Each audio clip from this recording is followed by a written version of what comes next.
Yeah. 18 races, 4 months, and countless laps have led to this moment. Tonight, we crown a champion. Good evening, ladies and gentlemen. I'm Eliza Bethel alongside Pete Ruzick. Pete, how you doing tonight? Eliza, I'm good. Glad that I ended up not having to miss any of the final laps throughout the last 2 or 3 weeks. Atlanta Motor Speedway, the Legacy Edition, loose, tight, 20 plus drivers out here. We're going to crown a new champion. It's going to be a great race. How are you? Man, I'm doing good. It's the finale. So much on the line here tonight. We have huge points battles on the line for P2 through 5th. And so I think it's going to heat up pretty quick out here. But it's Legacy Atlanta. It's going to be bumpy. It's going to be a lot of fun. Dirty air is definitely going to be a thing. But before we get to all that, we have to give a shout out to all these drivers out here. Top 5 finishers in the booth here. So let's show them some love. First up is going to be leader in the standings for GOAT Incorporated. He's the driver of the number 51 car, Steven Maggio. Maggio, how you doing out there? I'm good. How are you guys? Doing good. Well, I have to ask, so taking into account that you only had 10 starts last season, with which included only one top 10 finish, how has your strategy changed from last season to this season? Well, I started with making more races, That helps, yes. Yeah. and it ended with crashing less races because I think a lot of the races I did last season I was crashing out of anyway.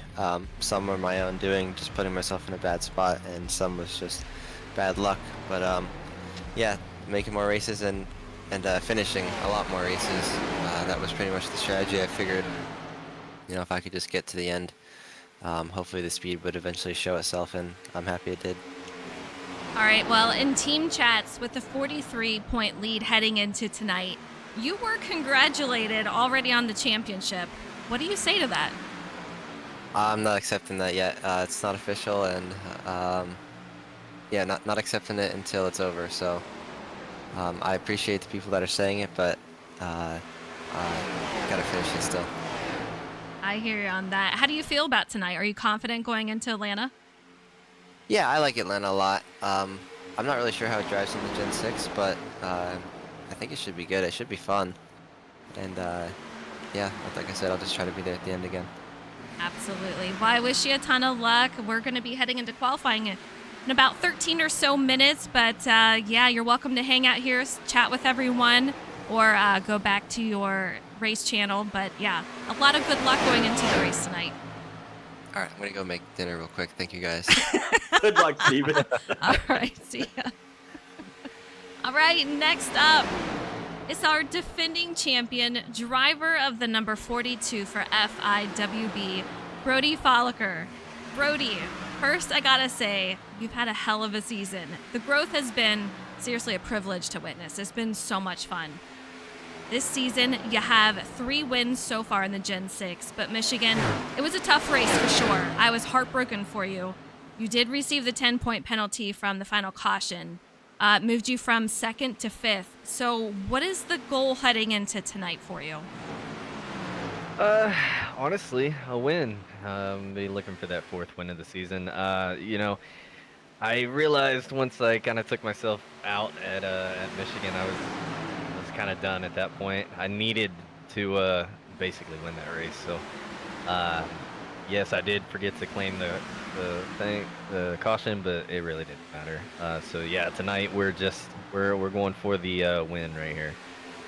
I hope you get it. That would be really fun to watch, and I hope a lot of you guys get it. I know that can even happen, but man, I'm literally rooting for all of you guys. It's so awesome to watch you guys out there. But a heck of a season. What is your confidence level going into tonight? Honestly, it's I feel like I'm pretty confident going into every race. I don't get a whole lot of practice for the races anymore. But I still feel like I show pretty good pace. So the confidence is definitely up. I think that Atlanta's a really good track for us. I feel like we could have been the Xfinity winners from last season, but I got back in traffic and took myself out of that race too. So, hopefully we can just have a quiet race right here and not a lot of problems, and we should be able to walk away with this one. We will see what happens. 134 laps, so a lot of race to have something go on. I wish you a ton of luck moving forward into tonight, and man, it's been an honor watching you guys race out there. All right, next up, driver of the number 1 machine for Output Racing, Jonathan Hernandez. You came into the season as a rookie. At the start of the season, did you think P2 in standings heading into the final race was going to be possible? Honestly, we thought we were going to be P1. No. Is that why you chose that number 1 car? It's easier to make paints with the 1 scheme. Or with the 1 number. I get more variety. But no, honestly, I think we were aiming at the beginning of the season for around 5th, to be honest. But after that first race, I got that Daytona where I got wrecked on that 3 or something. I was like, all right, top 10's maybe the goal. But yeah, no, heading to this final one, we're 2nd. That, wasn't expected. Neither was it 2 wins this season, but I mean, I'll take it. Absolutely. I've raced with you in another league, and I know you're fast. So I got to ask, what is your favorite car to race out there? And how is it compared to this season as far as what you like to drive? Any car, like on the sim? Yeah. See, I'm going to be biased when I say Gen 4 because I do a different league where they make those cars drive off the right rear, and that's why I like it. I think that's why sometimes with this car it ties into it because you're unpredictable with these setups. But when you get the clean air, it feels like it wants to drive off the right rear, which is my specialty. And, I love driving the cars off the right rear. I think I have more control than if we're plowing tight. But, that's how I compare it. That's why I feel like I'm biased with that because of that reason, but I mean, anything I drive in the sim, I like. It's fun. I try my best to enjoy the best out of it. Fair enough. I feel like you have a more aggressive way of driving and making your way through the field. So I can see Gen 4 having a lot of fun with that and just being able to maneuver it around. I think it would be a lot of fun, so I can absolutely see that. Yeah, and I wouldn't say it takes more control because you could do little tweaks here and there in the garage with the ratio to adjust it. But I mean, it's more. I think it creates more racing. Hopefully, that's what we get tonight. I know the few laps I did, I felt like I was tight, and then towards the end, I felt like I was getting loose. So hopefully, it swings towards the loose side, especially as the time of day goes on, and we'll see. Hopefully, we're there for win number 3. The scheme's 2 for 2 this season, and we're going to try to go 3 for 3. I doubt it. It's either going to be 3 for 3 or infield care center in the fence. We'll find out. We're going to find out shortly, indeed. So, a lot of luck to you moving into this race tonight, Jonathan. Thank you. We'll see how this turns out at the end, and either it's going to be a really fun race, or because last race of the season, people are going to get those last shots in. It's going to be a race of getting through the madness. For sure. All right. Next up is going to be the pilot of the number 11 for FIWB, Mr. Jimmy Cocker.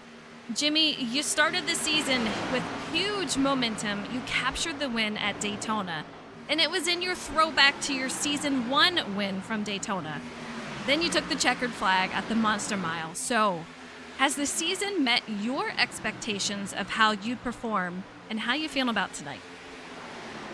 Yeah, I think it's about on par where I thought I was going to be. I didn't know what to expect getting into a new car, the Gen 6. I had never touched it until this season. But yeah, 2 wins, that's about where my quota is every single season. So I'll take them. I feel like I didn't deserve either of them. I had a teammate helping me, a couple teammates helping me at Daytona, and then Dover. So I think I'm still searching for that one win that I actually earned. really, you really feel like you didn't earn those? Because I see it a little differently. I think you guys truly fight hard for those, and I think they're well deserved, to be honest. Yeah, Dover, like, I had a good piece. I think it was a, top 5 car, but if you remember correctly, like, half the field wrecked on lap 30 in that one. And I somehow didn't have race-ending damage, whereas all the other contenders did. I would love to come out here in Atlanta and actually win one off the base. That would be nice. Well, let's hope we can get you a win here tonight. That would be a lot of fun. FIWB just having an amazing season. 2 of you guys up here, top 2 in points, or top 5 in points. So just a congratulations to you for everything that you've done this season and accomplished, and especially FIWB, and good luck moving forward. Thank you very much, Les, and thank you for putting on this league every single year. I know it's a tough gig, but you're doing a really good job with it, and thank you, Pete, with the broadcast and everything. Appreciate it, Jimmy. All right, sitting 4th in standings is going to be Mr. Thomas Harmon for Output Racing in that number 68. Thomas, you have a win at Darlington, 2 top 5s, and 13 top 10s. You're sitting P4 in standings, just 3 points behind your teammate. With such close points, what's the goal tonight? How confident are you heading into Atlanta that you can make up some positions? Well, the goal is to beat everybody, but as far as confidence goes, I really enjoy the track and the car combo, but that usually means I'm going to end up in the fence or with steering damage about 5 laps into this thing, so we'll have to see. Fair enough. Do you feel good at Atlanta? Like, I know drafting could be difficult. A lot of these drivers are saying the dirty air is going to be huge tonight. Is it going to be tough to pass? If you play it right, it'll be really, really easy to pass. But whether or not you can make up the gap to the leader is going to be questionable, because he's going to have clean air and he's going to be able to drive away. Fair enough. Well, you've had a heck of a season. Last season, you were in race control. We definitely missed you out on track. Appreciated you guys being in race control for sure. Helped out the league so much, and you're an admin this season, but it's fun to have you back out on track, and it's been a heck of a season. So again, congratulations to you, and I wish you luck. Thank you, ma'am. All right, Pete. Man, oh man, the last race of the season, and I see you guys out here in chat talking about these drivers out here saying a lot of wrecks. I can tell you. Yeah, I mean, this dirty air, these guys are definitely going to push the limits. Coming off of turn 2, I'm hearing some drivers saying that they are getting loose. Others just saying that they're tight, Pete. Sorry about that. Forgot I was on mute for a second. Wife came down to tell me that my other sister called to wish me happy birthday. Kind of late, but hey, that's all right. Anywho, yeah, I mean, it's been a tale of 2 stories for a lot of the guys. In pre-race, some of the guys were wondering where the let-off points were getting into the corners, while others were charging a little bit deeper. It really comes down to the different styles that all these guys have. And kind of like what Mr. Harmon was just talking about, when he's talking about the gap that you're giving up to the leader and the benefit that he's going to have of the clean air, especially at a track like Atlanta, especially Legacy Atlanta, that tells me that he's planning on being a typical Tom Harmon and backing it off, saving the tires for a charge later in the run, just hoping that he can make that gap back up. But he's one of those guys that you never, ever, ever take out of the equation when it comes to possibly aiming another checkered flag for himself on this season. The last race of the season, possibly the last race until 2026, we'll have to see, aside from some other organized or disorganized shake and bake races throughout the rest of the year. But I'm glad to have been here for just about every single week, right along with you, working with you. Last season or the season before that, when I had to step away for a week, and Kurt Swatsworth filled in for me. He called you one of the faces on announcer Mount Rushmore.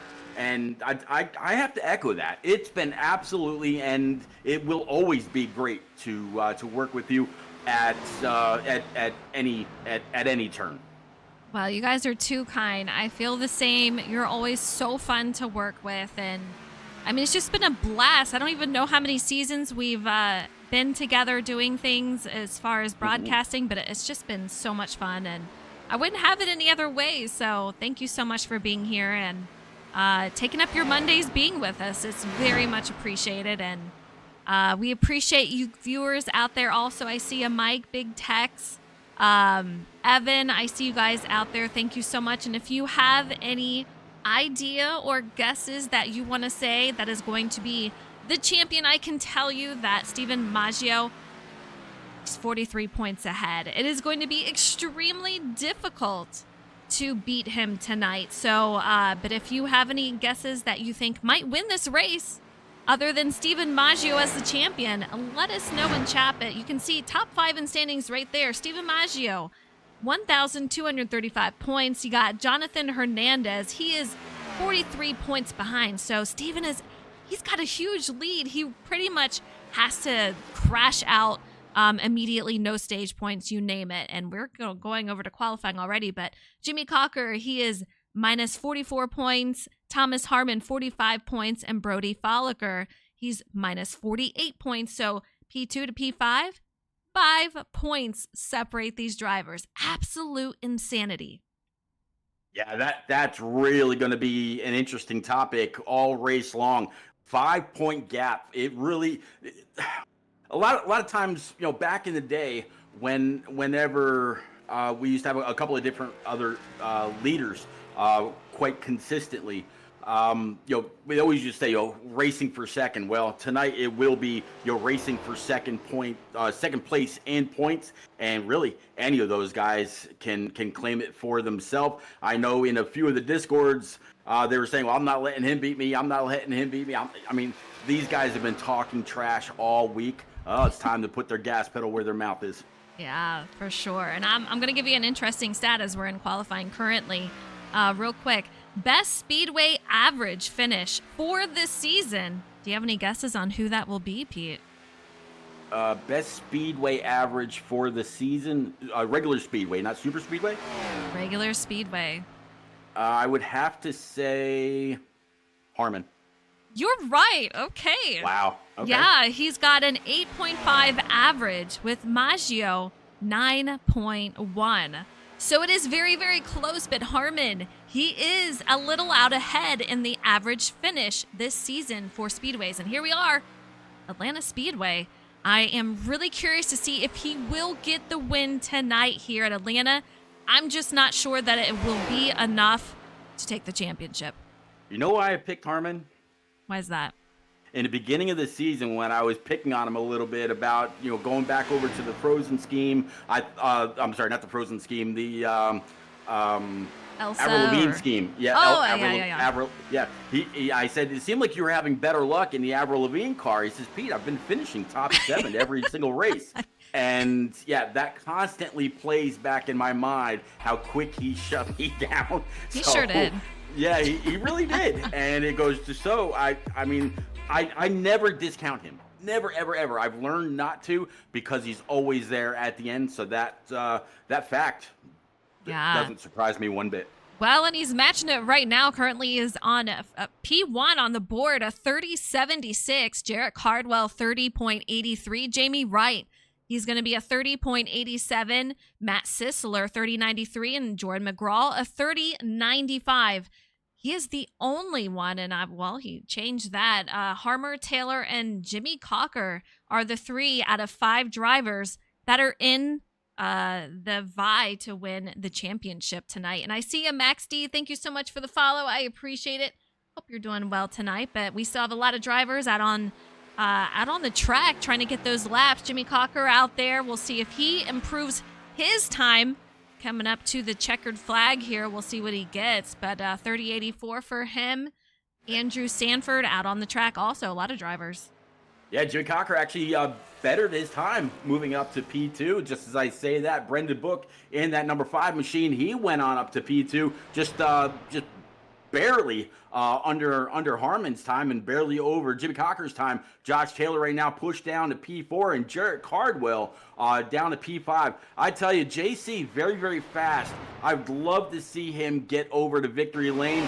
He's very strong. And he seems to constantly get better. I remember when he first joined, his first ever race with Shake and Bake was at Daytona, finished top 4. I mean, phenomenal driver, phenomenal guy. I would love to see him actually have a clean finish for the last race of the season. How about this new paint scheme for Steven Maggio and that 51 machine? I think this might be a new one out here for him, but looking solid out there. You can see Jose Ruiz in that 23 machine making his way on out. And, man, I hope his luck changes because he's had a lot of bad luck this season. So hopefully it changes tonight for the final. Yeah, Steven Maggio kind of is going to confuse me with the 37, what we normally see from Andrew Sanford. But yeah, he's been running Aflac colors, a little bit of a throwback to his favorite driver Carl Edwards all season long. But yeah, I agree with you. The 23 of Jose Ruiz definitely needs his luck to turn. As I see you keeping an eye on the one and only Mike Campbell in that Valvoline number 71. All right, Harmon still keeping up. P1 on the board, 30.76. That's going to put him on pole as we are winding down the time, and qualifying is over. We're going to head on over to warm-up, so Harmon will be on pole. Book will be to his outside, and row 2 will be Jimmy Cocker and Josh Taylor. So these guys are going to warm up out here, and we got to take a break for Izzy and Jay. They are our amazing sponsor out there. They have a soap company. Make sure that you go out there and visit them. If you have sensitive skin, you don't want all those harsh chemicals in your soap or any type of things that you use for your skin. They have body butters. They have beard balms, tattoo butters. Be sure to visit them. Check them out. They are absolutely amazing. You can check them out at www.izzyandjsoap.com.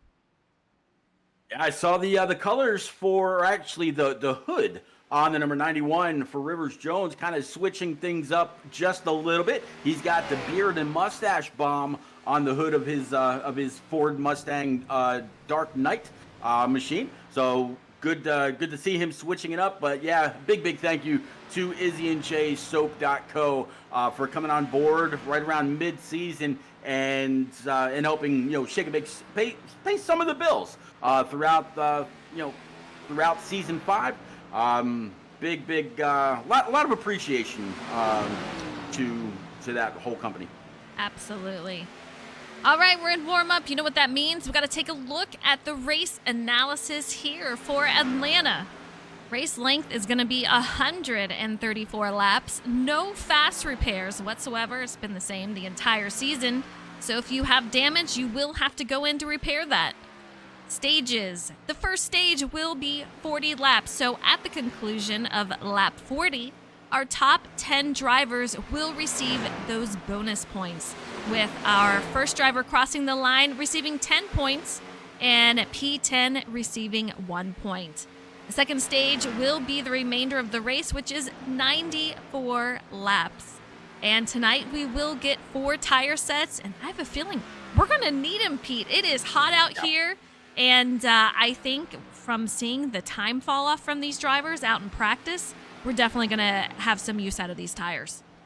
Yeah, you're talking about 33 to 34 laps per set, and I've been watching the tire. The track temperature come up quite a bit. When the session first opened, it was right around 112, 113. Right now, it's up to 122, and it's climbed quite a bit. So. That's going to be a bit tricky. The air temp right now about 87 and about a 3 mile per hour wind. Sim time just about 2:15 in the afternoon. So that track temperature could definitely wreak a little bit of havoc. But not only that, those 4 sets of tires, this track shreds tires. I remember actually going to Atlanta several years ago. You walk down on track, and it's just an eraser. Yeah. It can get pretty crazy out there for sure. And I want to take a look at some stats from the drivers. We had it pulled up as we were interviewing these guys, but take a look. Steven Maggio, our points leader, 17 starts. He has 6 wins.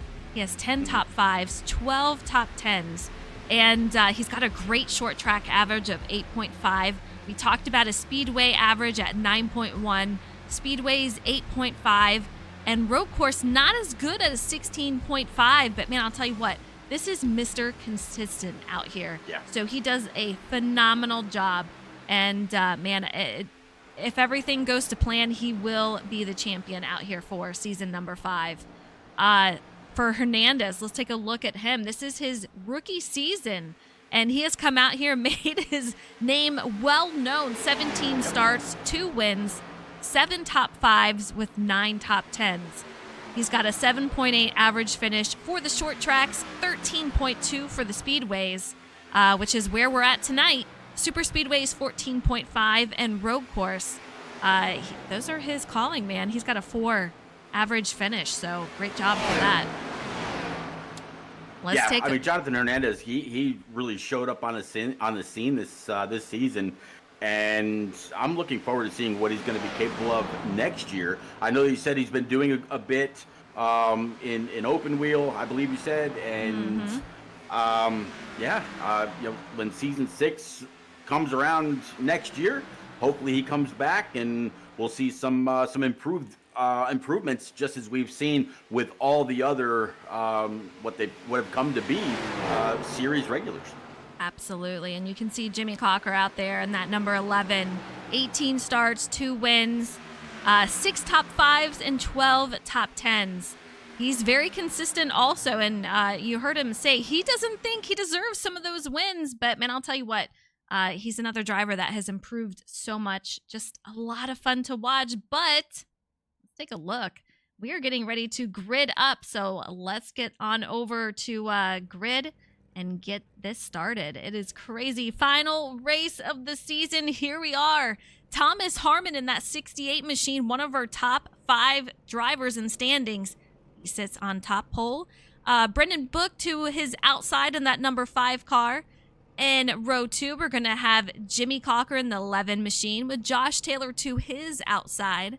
Row 3 is going to be Jarrett Cardwell in the 12 car with Jamie Wright in the 03. Jonathan Hernandez in row 4, along with Andrew Sanford in that 37 car, and Matt Sisler in the 45 with Steven Maggio in that 51. Jordan McGraw in that number 34, sitting P11, and to round out the top 12, the 61 of Micah Allard. P13 looks like it's going to be Joe Berg in that number 93, and to his outside is going to be the 48 of Francis Hamilton. P15, Luke Allen in that lucky number 7, with Rivers Jones driving the Izzy and J Soapco number 91. P17, Jose Ruiz in that Team FTR number 23. Outside of him in P18 is going to be his teammate, none other than John Honeycutt in that number 50. 19th, Connor Cunningham bringing out the 3, and then, of course, Austin Mitty for P20 in that number 9. Mike Campbell Jr. is going to be in that 71 machine sitting P21st, with 22nd going to be Kevin Dallator in that 92 machine. William B. Roberts in the 94 sitting 23rd with Brody Folliker. Wild to see him start out back. He's going to be in that 42 machine sitting 24th. That is going to be your grid. No. We have 2. What am I saying? 25th is going to be Justin Anisikak in that 09 with Brian Pizzichimmy. No surprise here. He likes to start in the rear.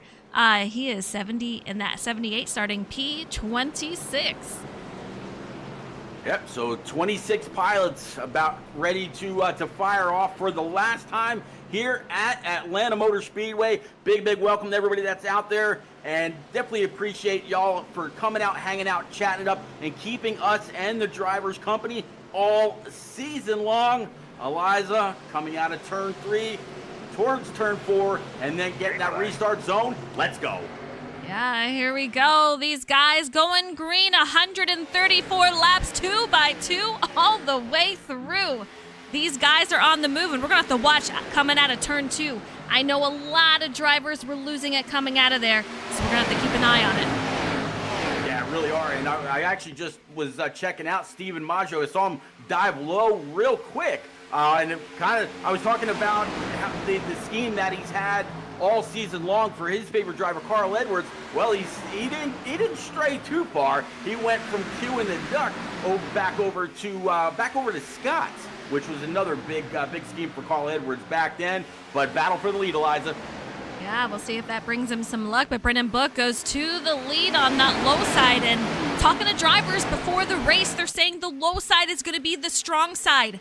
They possibly will only use that high side in order to make a pass around the corners. So you don't want to tear up those tires. The low side is going to give you the most momentum and the most tire saving as far as a long run in the race. But here we go. 03 trying to take a look on that inside. Underneath that too of Josh Taylor. We'll see if he can take it. Yeah, Josh Taylor, earlier win at Bristol Motor Speedway. Fight to the outside still. That is going to be Jamie Wright in that 03. Behind them, you got Jimmy Cocker and Tom Harmon. Both of those guys vying for what more than likely is second place in the overall season standings. Looks like Francis Hamilton a little bit further back in that number 48 rather, just going shake it big purple, posting the fastest lap at a 31:09. I don't think he's holding back at all, Eliza. Yeah, I wish I could have gotten literally so many people in the booth pre-race. I mean, Francis is sitting P6 in points. Phenomenal driver, another one who has improved immensely. So fun to watch him out here, and you can see him sitting 8th currently, up 6 spots already from where he started. But take a look at these drivers, how low they're taking it and how they're just using every piece of track they can to keep up that momentum and try to gain another spot here. Yeah, and you really have to, but unfortunately, when you're doing that on the outside, you're also getting back in the throttle a little bit sooner, and you're shredding those tires on the outside. Some people were saying that they wanted to be able to drive off the right rear, but really felt like it was all in the right front. If it's in the right front, your car is going to stop turning, which means you got to back it up a little bit more, which in turn is what costs time. So they're going to have to kind of weigh the pros and cons and really see where they want to be. Top 15 drivers are going to be out in this front pack. And then John Honeycutt, he is your 15th driver. Meanwhile, in this second pack, it's going to be led by that 71 machine, Mike Papa Bear Campbell. You can see him. He's got Joe Berg directly behind him in that 93 machine. Brody Falker, who is up 6 spots, but man, it is going to be a hard hill to climb up here. Lap 6 of 134 laps. We have plenty laps to go. But Brody starting in the rear of the field, it's going to be a difficult task to accomplish. Yeah, it really will. But again, just like Tom Harmon, and never ever count him out.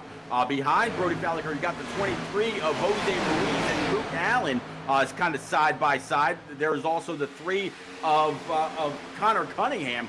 Behind Connor, it looks like it's going to be the 09 of Justin Anasigak. I talked to Justin earlier, and he was turning a ton of laps to get ready for this race. I was talking to him, and he said, Pete, let me finish this 40-lap stint, and I'll get back to you. So he didn't want to be bothered while he was really practicing. So look for that 09, normally a Miccosukee Indian, I believe, Camaro. Tonight he's got the 0 colors on board, the 94 and the 7 right behind. Let's bring it back up to this lead where Brendan Book still leads the field. He's got Josh Taylor directly behind him in that 2 machine. We're going to have 68 of Thomas Harmon, who started on pole. He currently sits P3. Jimmy Cocker right behind him, and the top 4 drivers are championship contenders out here in the chase for the Cup. Yeah, I didn't agree with what Jimmy Cocker said during his pre-race interview. He has absolutely earned a spot here among the top 5 in points just by being extremely consistent. Couple wins on the season. Still remember him getting his first ever win in season number 1 in these Virginia Tech colors. You don't technically, I mean, you don't luck into wins. You get those wins because you either dodged something, you were lucky enough to not get involved in something. But one thing that you have to do in order to win is finish the race. So he finished, others didn't, and he got those wins. Absolutely. And right behind him is going to be Jarrett Cardwell going side by side, almost 3 wide. But he's got that 0-3 right underneath. He's getting a nice push from Micah Allard in that 61 machine. But man, Jarrett Cardwell, another driver we talk about a lot, just so much talent coming in here. In his first several races with us, he was in those top 10 images, that graphics after the race several times. He's just had a recently a bout of bad luck. So I told him at pre-race, I hope to see you out there having a lot of luck. You just need the luck to go your way. You got the speed. You have everything else you need. Now we just need to keep your car clean. So I think tonight, I'm hoping tonight is the night. Yeah, I'd love to see JC or Jarrett Cardwell really get a little bit more consistent. He's very, very good in the short runs. I'd like to see him figure out the long run speed and really put these races together. He's absolutely got the skill. He's got the know-how. He knows how to get around most tracks that we go to. He's there every single week unless something happens to on a more personal level. So I'm glad to see Jarrett Cardwell out here. I've known him for many, many years, and I think he's someone that we'll be looking at for seasons to come. Thomas Harmon was in the lead. Brendan Book takes it back on the inside of the track there, so a great job to make that pass. But man, Brendan Book looking extremely solid out there. It is anyone's race tonight. Anyone can get it, and you can see these top 4 drivers just fighting over that position. And I have to give you guys in chat a huge shout out. Jason Gaming, thank you so much for tuning in. Racer Rec, I hope you're doing well. We have Mel Major. He says, bonus mom checking in. Let's go, Jarrett. So huge shout out. That's so amazing. I love it. But welcome, guys. I hope you're having a great night, and thanks for tuning in. Yeah, it's kind of interesting to see the 68 of Tom Harmon up here, P2. I really thought that he was going to lay back, unless that was a little bit of maybe giving some false information to his competition, thinking he was going to go ahead and drop back and be there to fight for gaps at the end. Or when it thought better of it and decided, you know what, I'm not going to fall back. I'm not going to try to work my way back through traffic as the race goes on. He's here. He's going to be challenging Book for this lead very soon. I'll take a look. We're on board with Thomas Harmon. You can see just how sensitive he is on the throttle, getting into the corners here, letting off and making sure he's not going to push it too much. He is fantastic at saving the tires, and he's already going for the pass back to the lead, but hear him, he's off throttle quite a bit, almost half the corner here, and then he gets back on the throttle slowly all the way back up down the backstretch. But that high side, you know, I always say it, that high side has all that momentum, but it will shred those tires, Pete. Yeah, when he just tried that run right there, he got to the left rear of Brendan Book. That pulled Book back just a little bit, able to propel the 68 on up. Just wasn't able to get back in the throttle because Book was down on Harmon's driver's side door. Kind of takes him down, but this allowed him to get back in the throttle. Meanwhile, the two with Josh Taylor finding his way to the outside of that frozen number 68 machine. That's going to put Harmon back to P3, Jarrett Cardwell P4, and Jimmy Cocker right now rounding out the top 5. Man, we have a lot of separation. The second pack is now led by Justin Inisagak, and I saw that Mike Papa Bear Campbell, who was leading the second pack, he is no longer out on track. He's in pit, so Justin in that 09 is leading the second pack with Brody Folliker directly behind, up 7 spots. Joe Berg in the 93, he's P18. Austin Mitty in the 9 machine, he is sitting 19th. Brian Pizzakemi, he sits P20.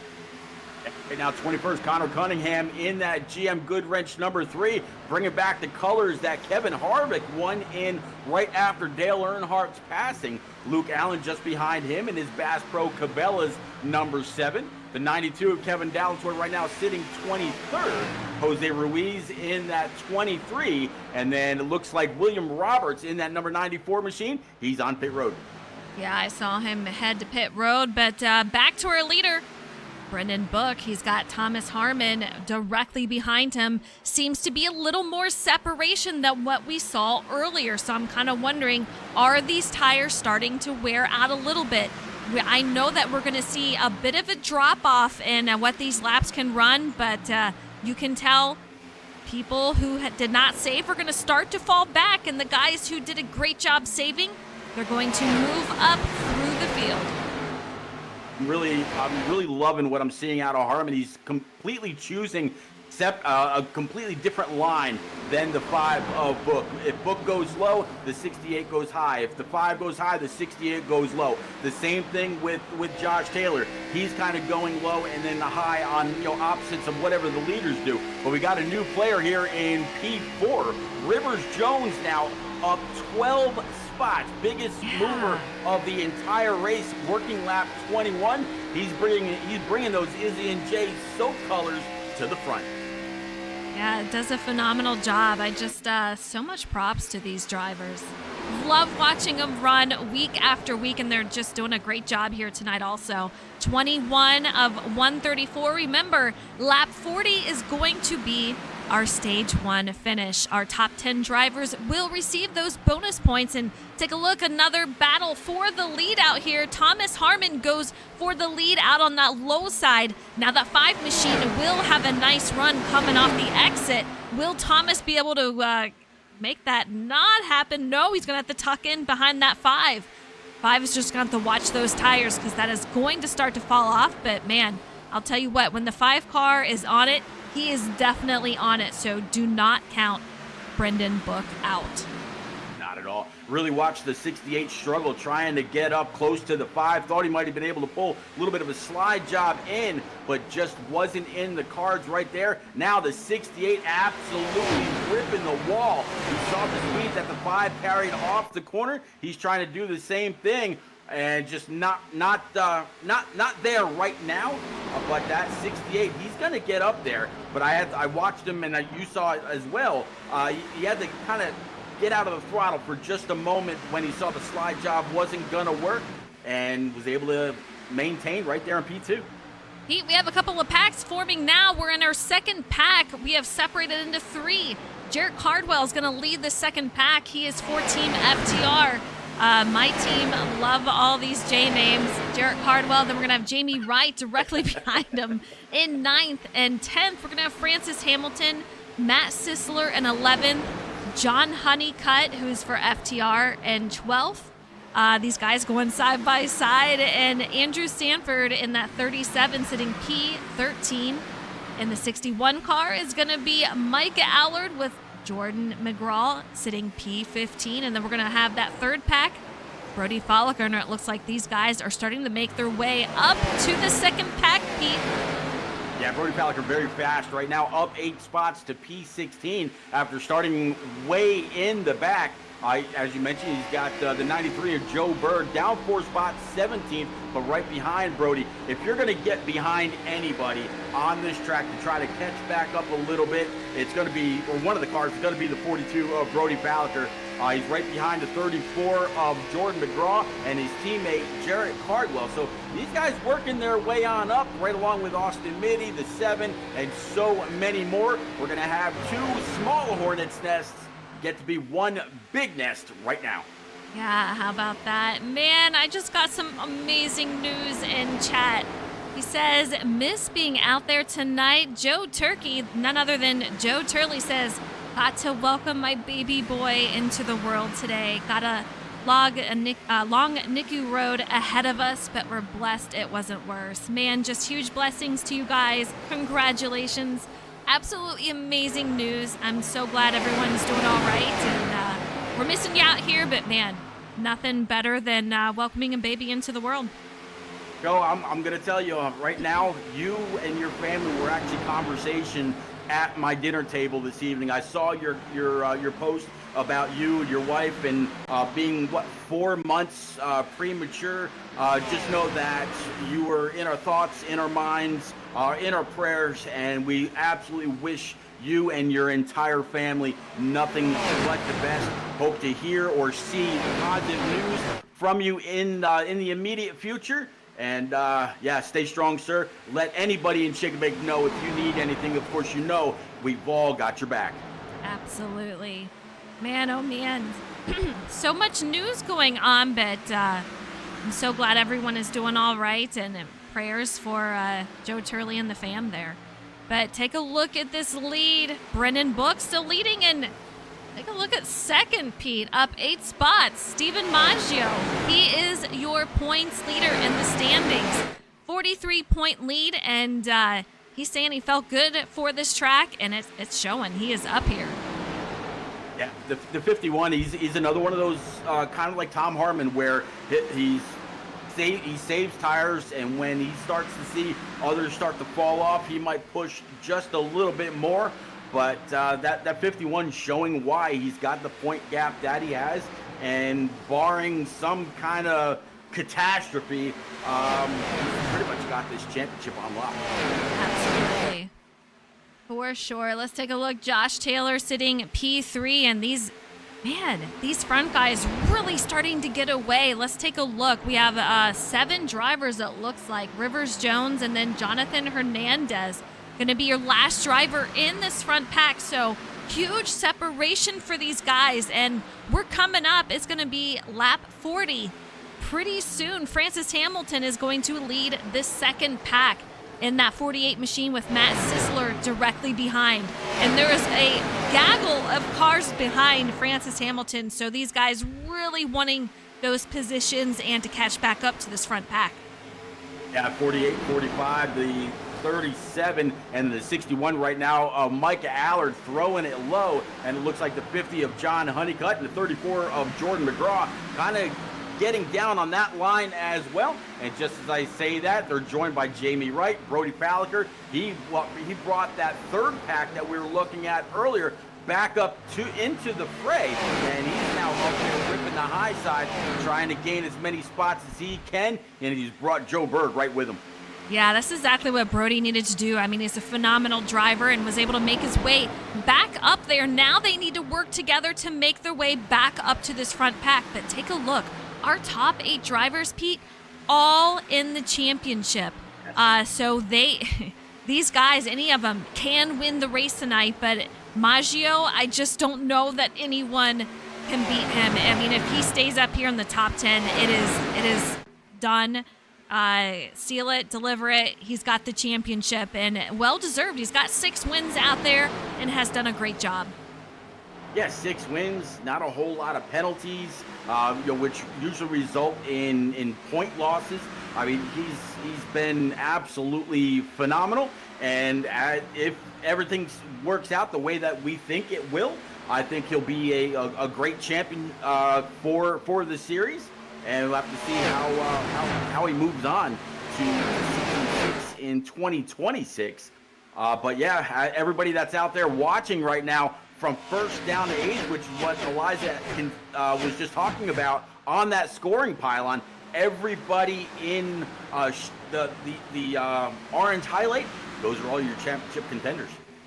Yeah, and it is busy out there. You have Book, Thomas Harmon in 2nd, Rivers Jones in 3rd, Josh Taylor 4th, Jimmy Cocker 5th, Steven Maggio in 6th, Jonathan Hernandez, who's just taken that spot, he moves up to 6th, and Francis Hamilton sitting at P8. And I'm just waiting. These guys look like they might be gaining some time on this front pack. Are we going to see them make their way up to there? I know it's not going to happen before lap 40, but we'll see what happens. And we'll see when these guys go in for their first pit run. But Polish, I see you out there. Wish you could have been out here too, but hey, at least you got to go bowling. I hope you did well. Hey, there you go. I mean, right now, the last guy to gain any kind of points. Actually, I don't believe there are stakes points this evening, if I'm not mistaken. But yeah, would be Andrew Sanford in that number 37 machine. He's got Jordan McGraw and the 42 of Brody Falliker side by side right behind him. The 50 of John Honeycutt. It looks like the 61, I want to say, of Micah Allard to his outside. I mean, all these guys, as they're actually trying to make it 3 wide, no hole there. So Honeycutt's going to keep it down. Yeah, these guys have been so clean tonight, too. A lot of movement around the track. And as I say that, I see Joe Berg just kind of going back and forth, trying to gain anything that he can and keep control of that car. He's just surrounded by cars left, right, front, behind, you name it. So these guys going for everything that they can. Still extremely clean. The top 5 right now, Eliza, they've all decided to run that high side. The 5 of Book, the 68 of Harmon, Maggio, Rivers. Looks like Jimmy Cocker's going to round out the top 5, but Josh Taylor and Jonathan Hernandez, they're all right there. The 68 again, going to go ahead and throw it low underneath the 5 of Book. Does he have the run this time, or is the 5 actually tags the wall? It's going to break a little bit of momentum, so they're going to they're going to run 3 wide behind Harmon. Yeah, 3 wide, and these guys are just going at it. Thomas Harmon takes the lead. Steven Maggio directly behind him. Meanwhile, you got Rivers on that high side. They are 2 wide, going for that P2 spot. That leaves Brendan Book losing a couple of spots. Rivers Jones looks like he was into the wall, so not sure if he had a little help or if he just got loose, but man, these guys are all over the place, and this looks like it's going to be for the stage, but it's going to be at the final part of lap 40.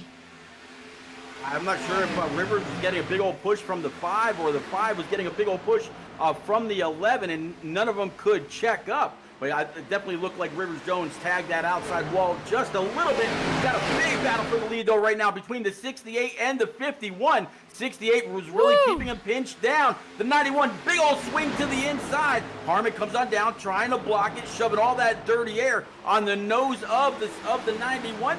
Goes back to that middle line, got him side by side behind him. Man, take a look. Here we go for the finish of lap 40 into 41. Harmon, Maggio, Jones, Book, Cocker, Taylor, Hernandez, Hamilton, Sisler, and Folliker. That is going to be your top 10 for that stage. And Rivers Jones, I mean, he just flew out to the inside, and we're going to have contact. The 5 car into Jimmy Cocker. Somehow they save it. Hopefully they can make their way back out on track. Not sure what happened, but Jimmy Cocker going to lose a couple of spots with that one. Yeah, lost a couple spots. So did the 5 of Brendan Book, right back into the clutches of the 48 of Hamilton, Sisler, and so many more.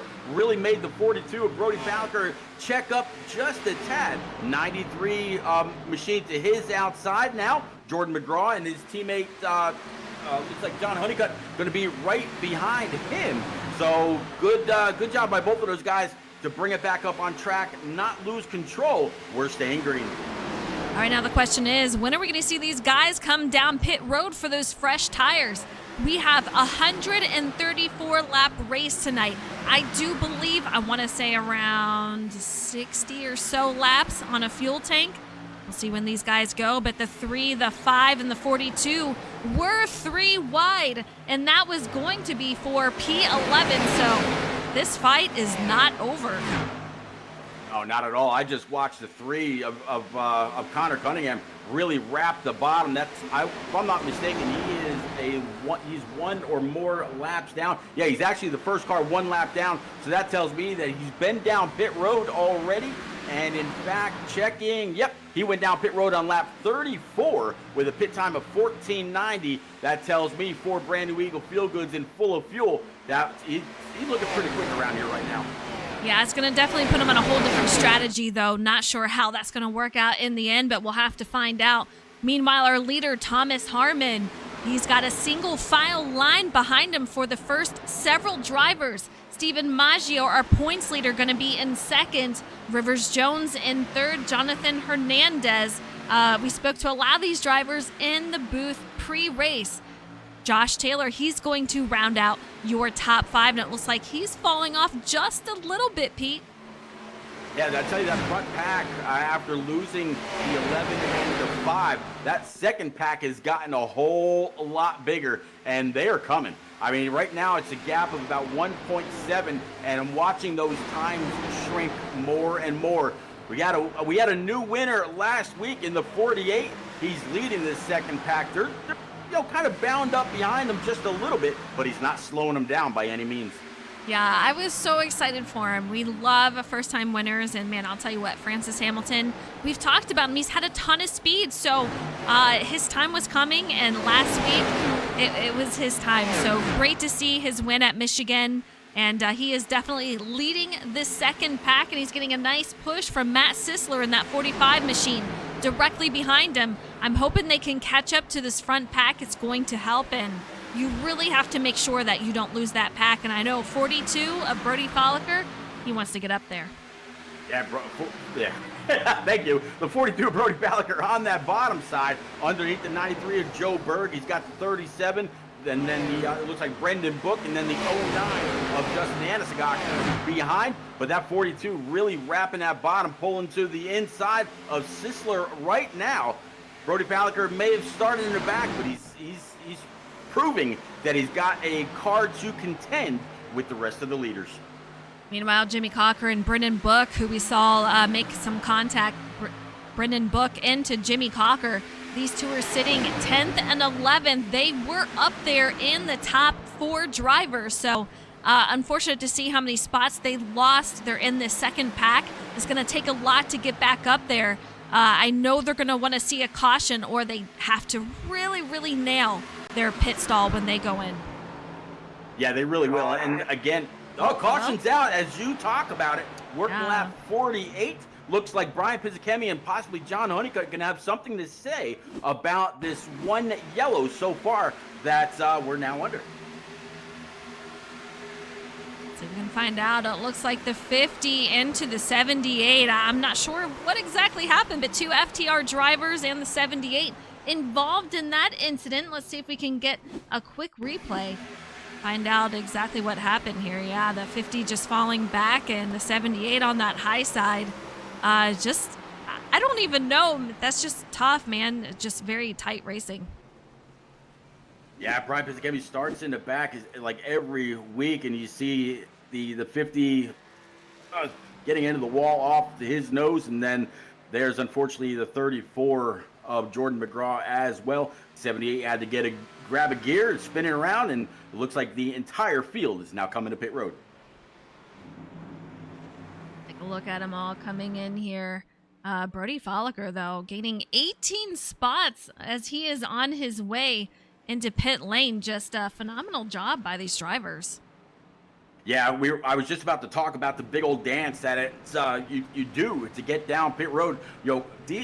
Coming off of turn 4, the car can get a little light, so you really have to watch the brake bias that you've got in these machines, trying to woe it down to pit road speed, carrying that max speed all the way to your pit box.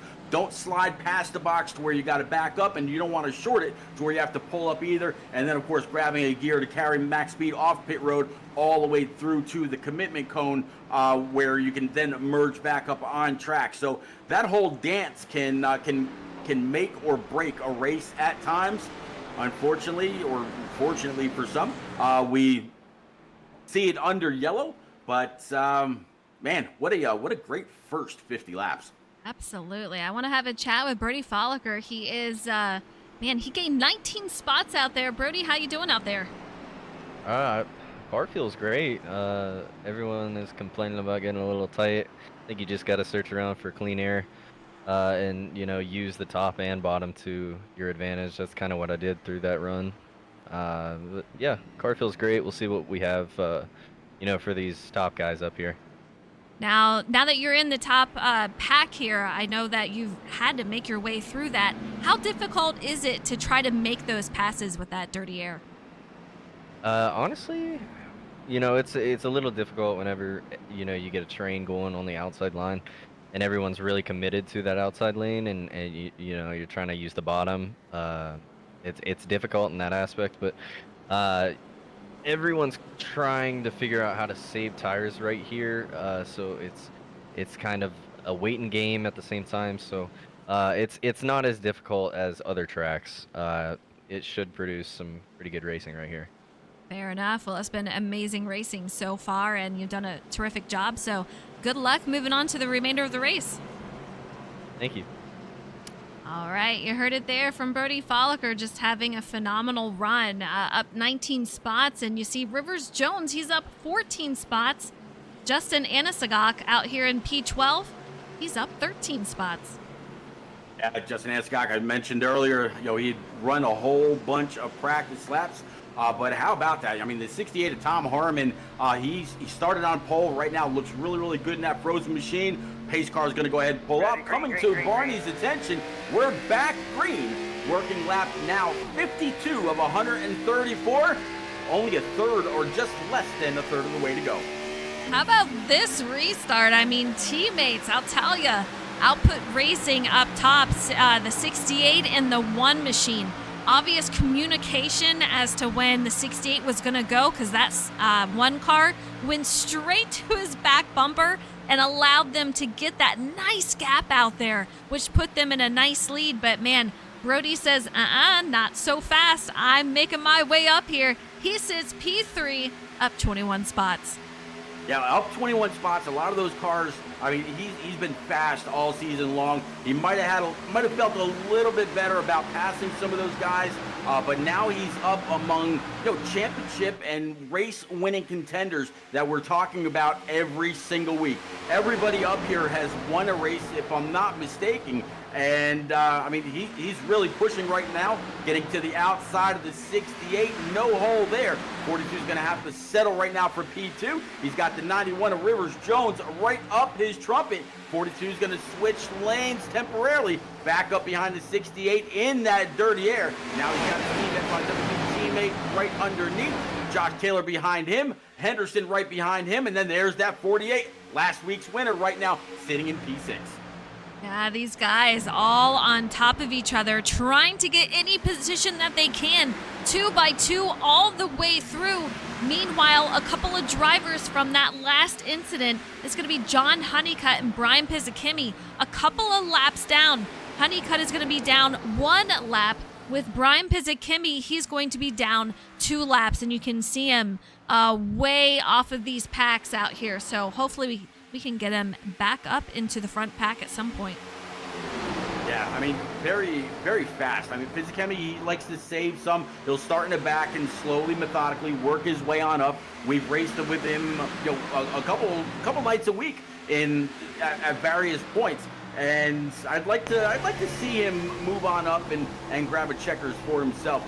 Both him and Harmon, as you mentioned earlier, were up in the admin booth, all last season, and they proved that they're a force to be reckoned with every single week. Rivers Jones sitting P6. We're on board with him. You can see him directly behind that 42 machine, just having a solid run, taking it pretty easy on the throttle. Coming off the exit, you want to make sure you keep that car underneath you. You heard Brody say a lot of these drivers are complaining that their car is tight. This dirty air is making these cars extremely tight. I can tell you, when you get out in the clean air, it is a lot more freer driving. So I know these drivers are hoping to get out in the lead. Well, right now the 42 really trying to push on the bottom. He's got the 91 right behind him. Took him 3 wide for just a moment as they're now back a double file. But that 42 in that RJ creative scheme, we might have some contact right behind. I'm not quite sure what happened there with the 91 of Rivers Jones, but looks like he might have got pushed down just a tad as we got another battle for the lead between Josh Taylor and the 68 of Harmon.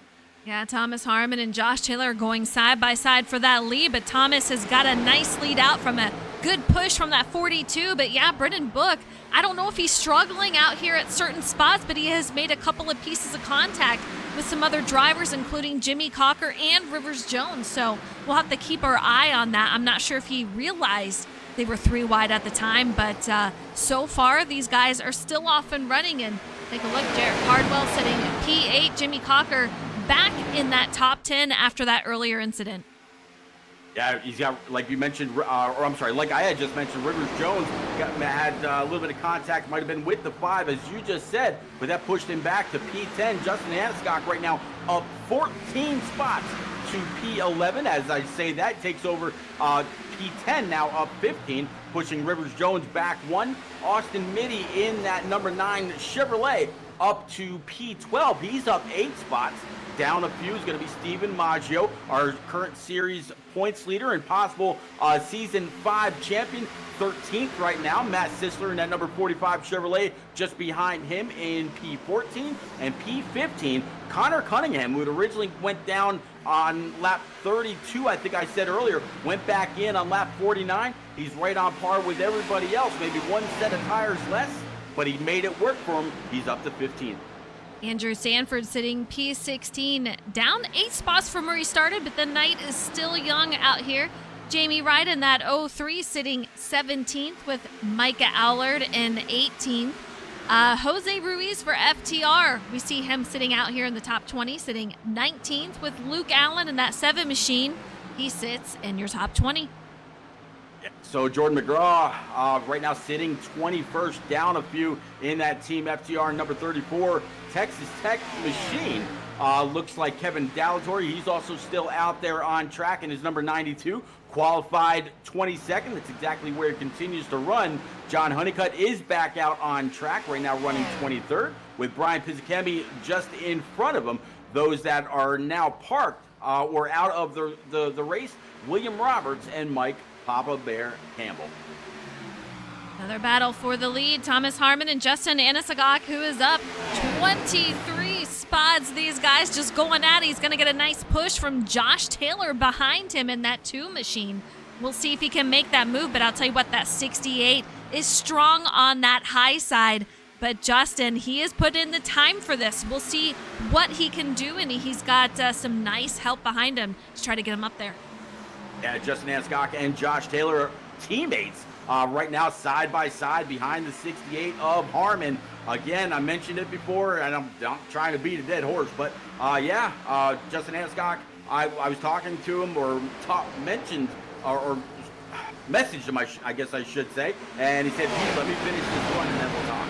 So he did not want to be interrupted, and this big run through the pack, most of it was under green. Now trying to grab the lead for himself. It'd be good to see him in victory lane after the season on and off that he's had for the last race of the season. Absolutely. Lap 65 of 134. We're pretty much halfway there. We're getting there. So these guys getting closer and closer, and it's just been a great race so far. These guys, really, it takes about 20-25 laps to start to see some separation between them, but you can see Jose Ruiz. This is going to be for P19. That's when they start to fall a little bit behind. You see Luke Allen right behind him, and then Jordan McGraw, he is in 21st, so that is going to be the separation. But besides that, our top 18 drivers, all in this front pack. Yeah, look at his battle right now for P2. Joe Berg around the outside of the 09, not going to have quite the run that he needed in order to get his bumper there, but definitely giving that the 09 of Justin Anasagak a little bit of a shot getting into the corner. He's got the 5 of Brendan Book. Brendan was able to work his way back on up solidly inside the top 5. He's got the 2 of Josh Taylor just behind, and they're 3 wide behind him. I love Joe Berg's car, the Me car from Talladega Nights. Just huge props for him. These guys come up with so many great paint schemes. I love seeing what they bring out to the track. Absolutely love it. But some really tight racing out here. Brendan Book making a recovery from earlier incident. He's up to P4. Brody Folliker going to go side by side with Josh Taylor. That's going to go for a P5 with Jarrett Cardwell sitting 7th with Jonathan Hernandez 8th, Jimmy Cocker 9th, and Austin Mitty rounding out the top 10. I love his Coors Light number 9 paint scheme. We talk about all these drivers and the digital creativity that shines throughout there on track, but Eliza, I'd be a bit remiss if I didn't congratulate you on all the time and effort and energy that you put in with all the graphic work and all the slides and everything that you do week in and week out for what has become a great staple. One of I would honestly call Shake and Bake a home for myself, right along with the Turn Down for What series. The work that you do, your own digital creativity around Shake and Bake over the last decade, literally, should be commemorated as well. So thank you very much for all of your countless hours, all of your work, all of your advice. You are definitely right among the top. I appreciate you, Pete. That's so sweet of you to say. It's a lot of fun. It takes a lot of time for sure. But man, you know, I just want to put on a good show for these guys. They put on a great show on track. I want to help them with the graphics and, you know, just make it look pretty. Who doesn't like pretty things? So I want to make it look good for these guys and all the effort that everyone puts into it. And you helping announce these races with us on Monday nights. I mean, you're putting your time, your effort, energy into it, and just really, really appreciate it. So lots of love to everyone. It's our final race. Sad is bittersweet. You love a break, but man, it's going to be sad not to see everyone out on track officially every week. Officially. I like that word. Officially.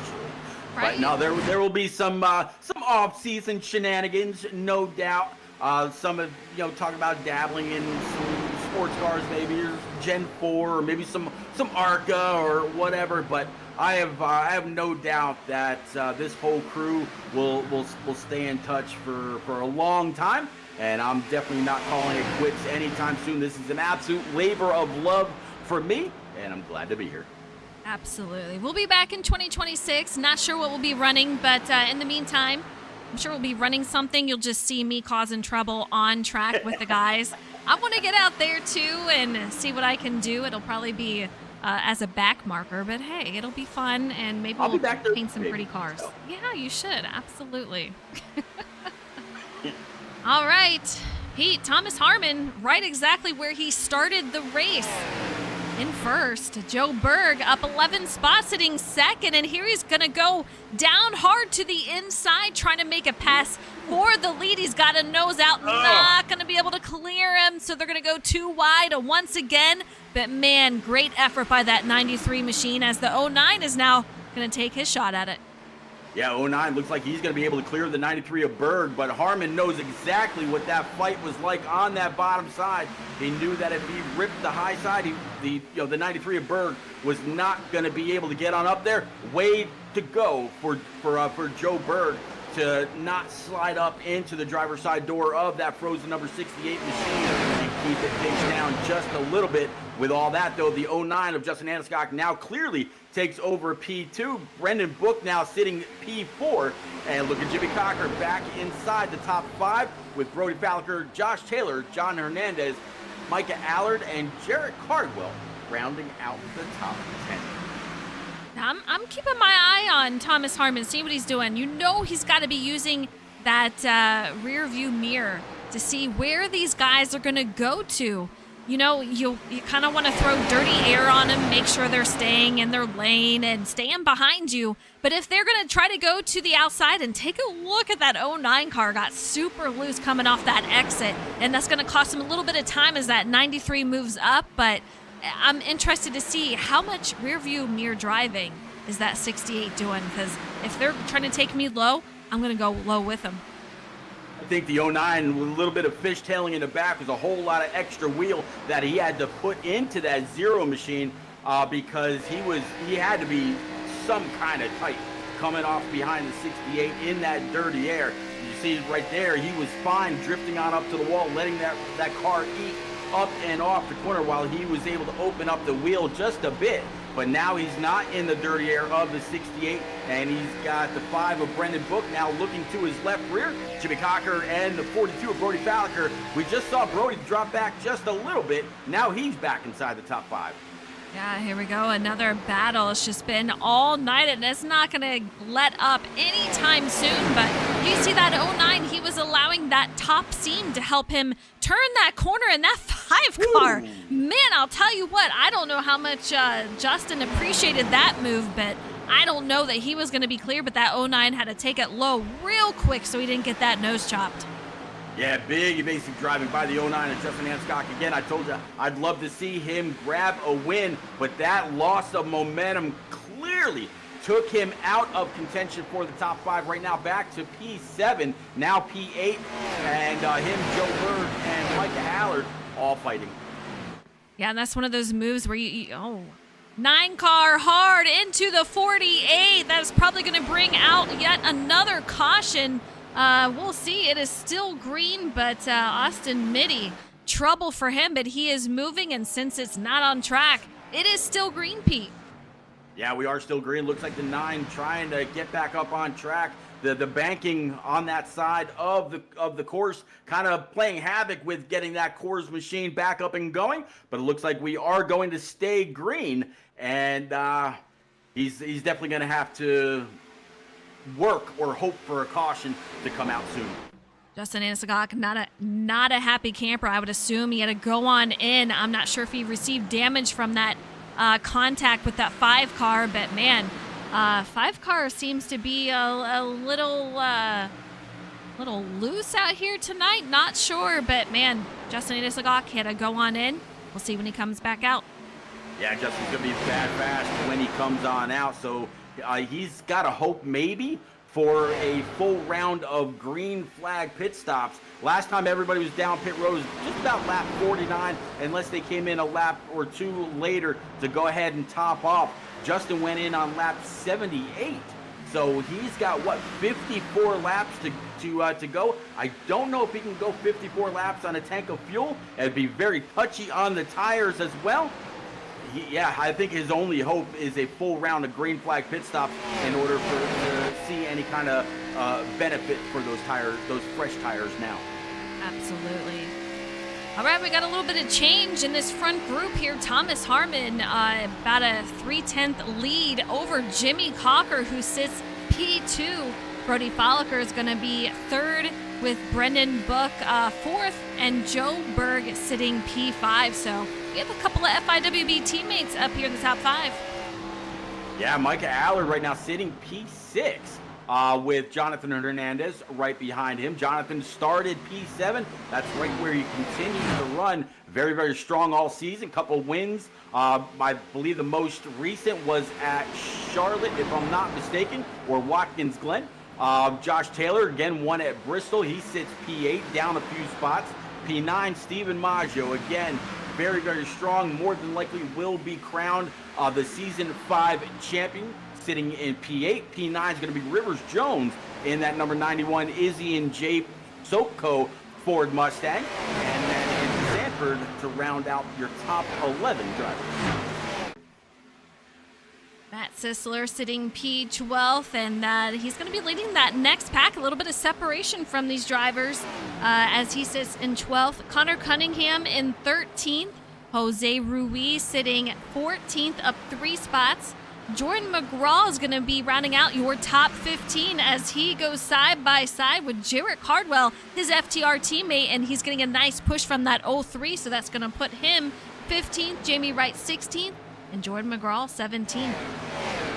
Francis Hamilton right now in that number 48, trying to catch back up in that Detroit Tigers Camaro. Luke Allen in that Bass Pro Club number 7 Chevrolet. Austin Mitty started 20th. That's right where he continues to run. Justin Anasagok, after coming off pit road, he's up 4 spots right now, sitting 21st. John Honeycutt, 22nd. Brian Pizzicemi in that number 78, still up 3 after usually starting in the rear. Kevin Dallator, he is off track right along with William Roberts and Mike Papa Bear Campbell. Tom Harmon leading, Jimmy Cocker P2, Brody Falker. Those are your top 3 right now.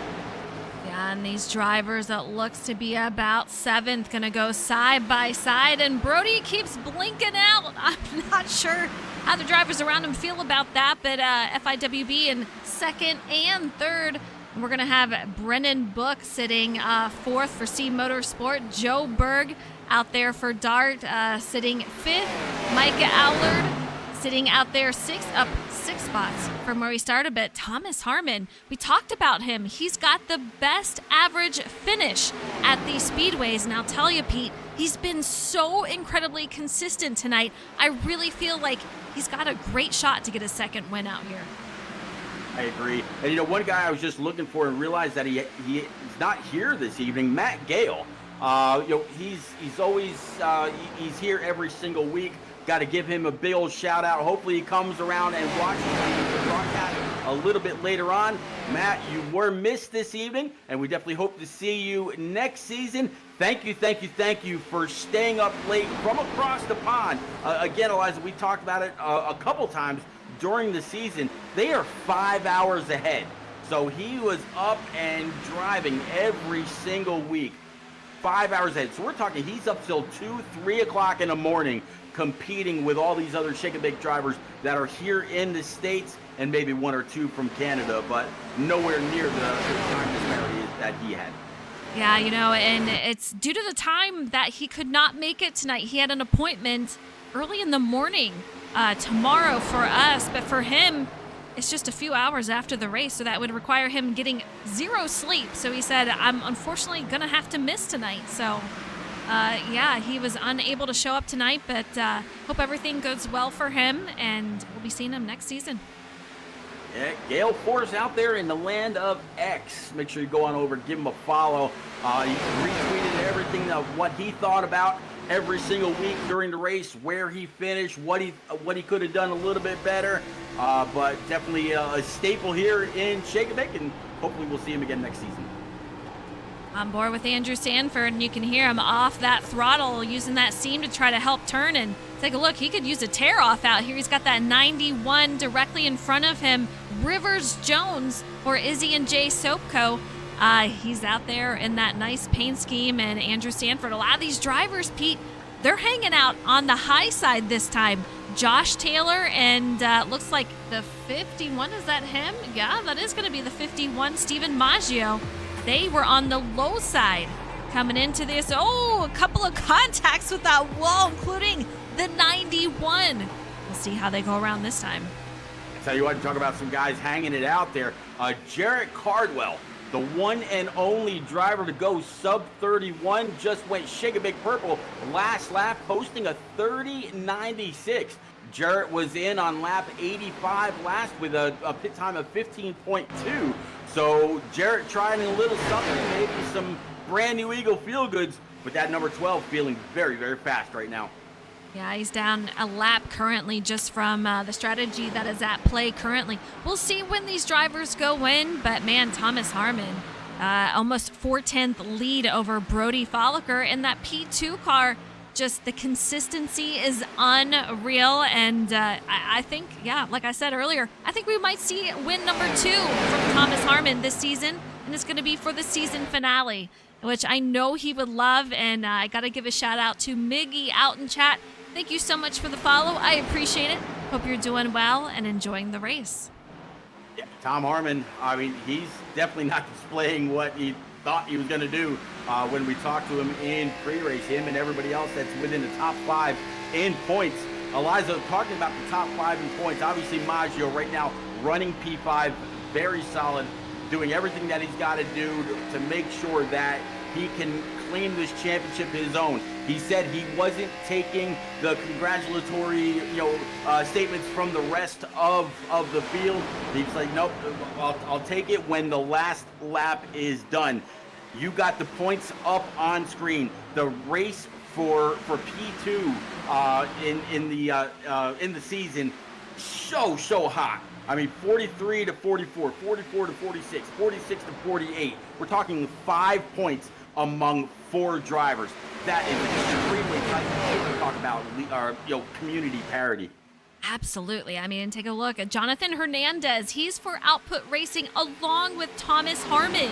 Only 3 points separate these teammates. And then you have FIWB with Jimmy Cocker sitting 3rd and Brody Folliker sitting 5th.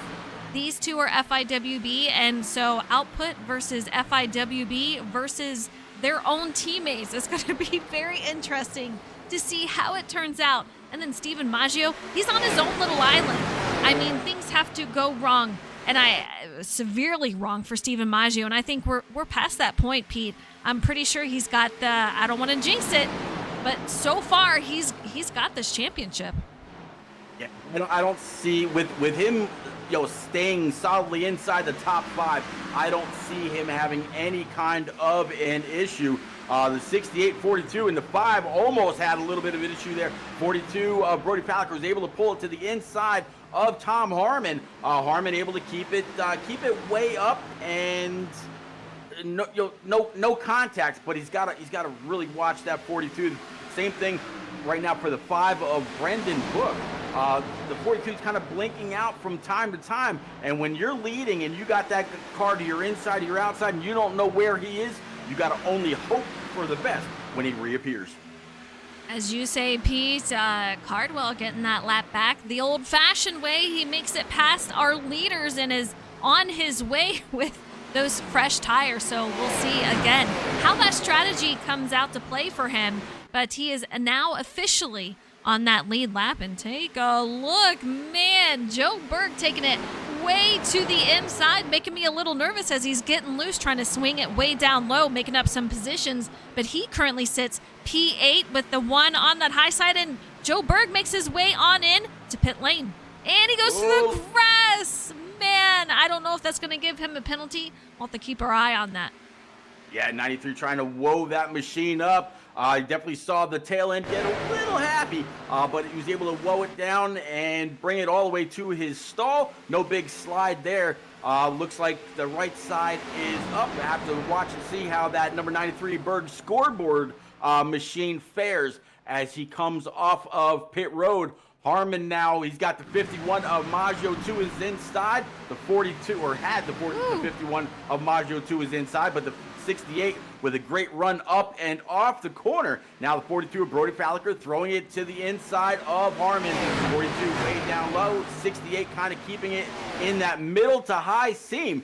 51 giving it a little bit of a shake as he comes off a turn 2, all right back in single file. Making the way to pit lane, these guys are really waking up to how treacherous it can be on the entry to pit road. Brendan Book almost lost it as he tried to make his way on in, was able to hold on to it, but I'm kind of curious, did Rivers Jones get, or not Rivers Jones, but did Joe Berg get a penalty? And he still sits there, so I have a feeling unsafe pit entry for him.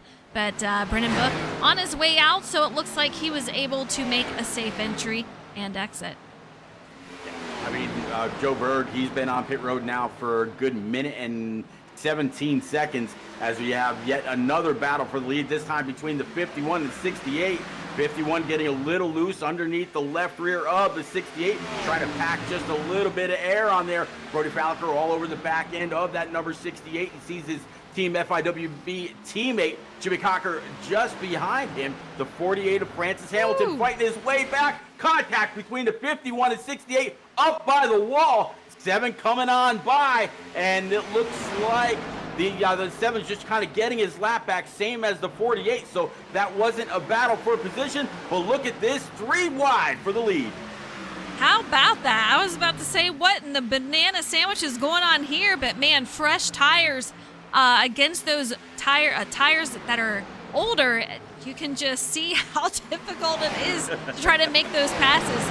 I'm not sure how much the leaders liked that situation, but here we are, and they're still okay. But that 91, again, taking it down low very, very quickly. We got Jonathan Hernandez, another championship driver. He is out on pit lane. I'm curious how his entry went as he made his way in, but man, 102 of 134, Pete. I think we only have one more pit stop to go for most of these drivers, and then we'll be on our way to the finish.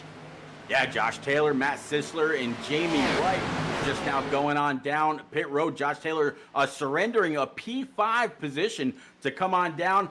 So that tells me he's thinking about, he pit on lap 103, coming out on lap 104. That means 30 laps to go for the machine for Josh Taylor. Have to see how that plays out for him. Stephen Maggio, Andrew Sanford, and Micah Allard, 51, also getting a little slideways as it allows the 37 to catch up. Micah Allard right there with him as well.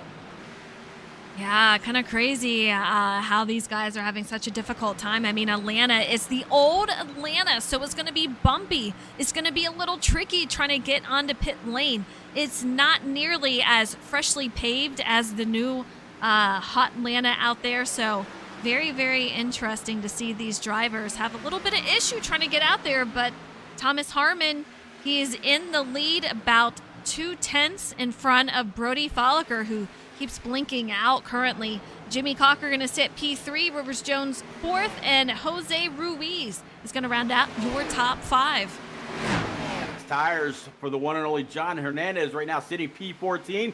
New fastest lap for him and for the race, 30.91. Go shake a big purple, Mr. Hernandez in that number 1 Camaro. So, things may be heating up. The leader now going down pit road talking about Mr. Harmon.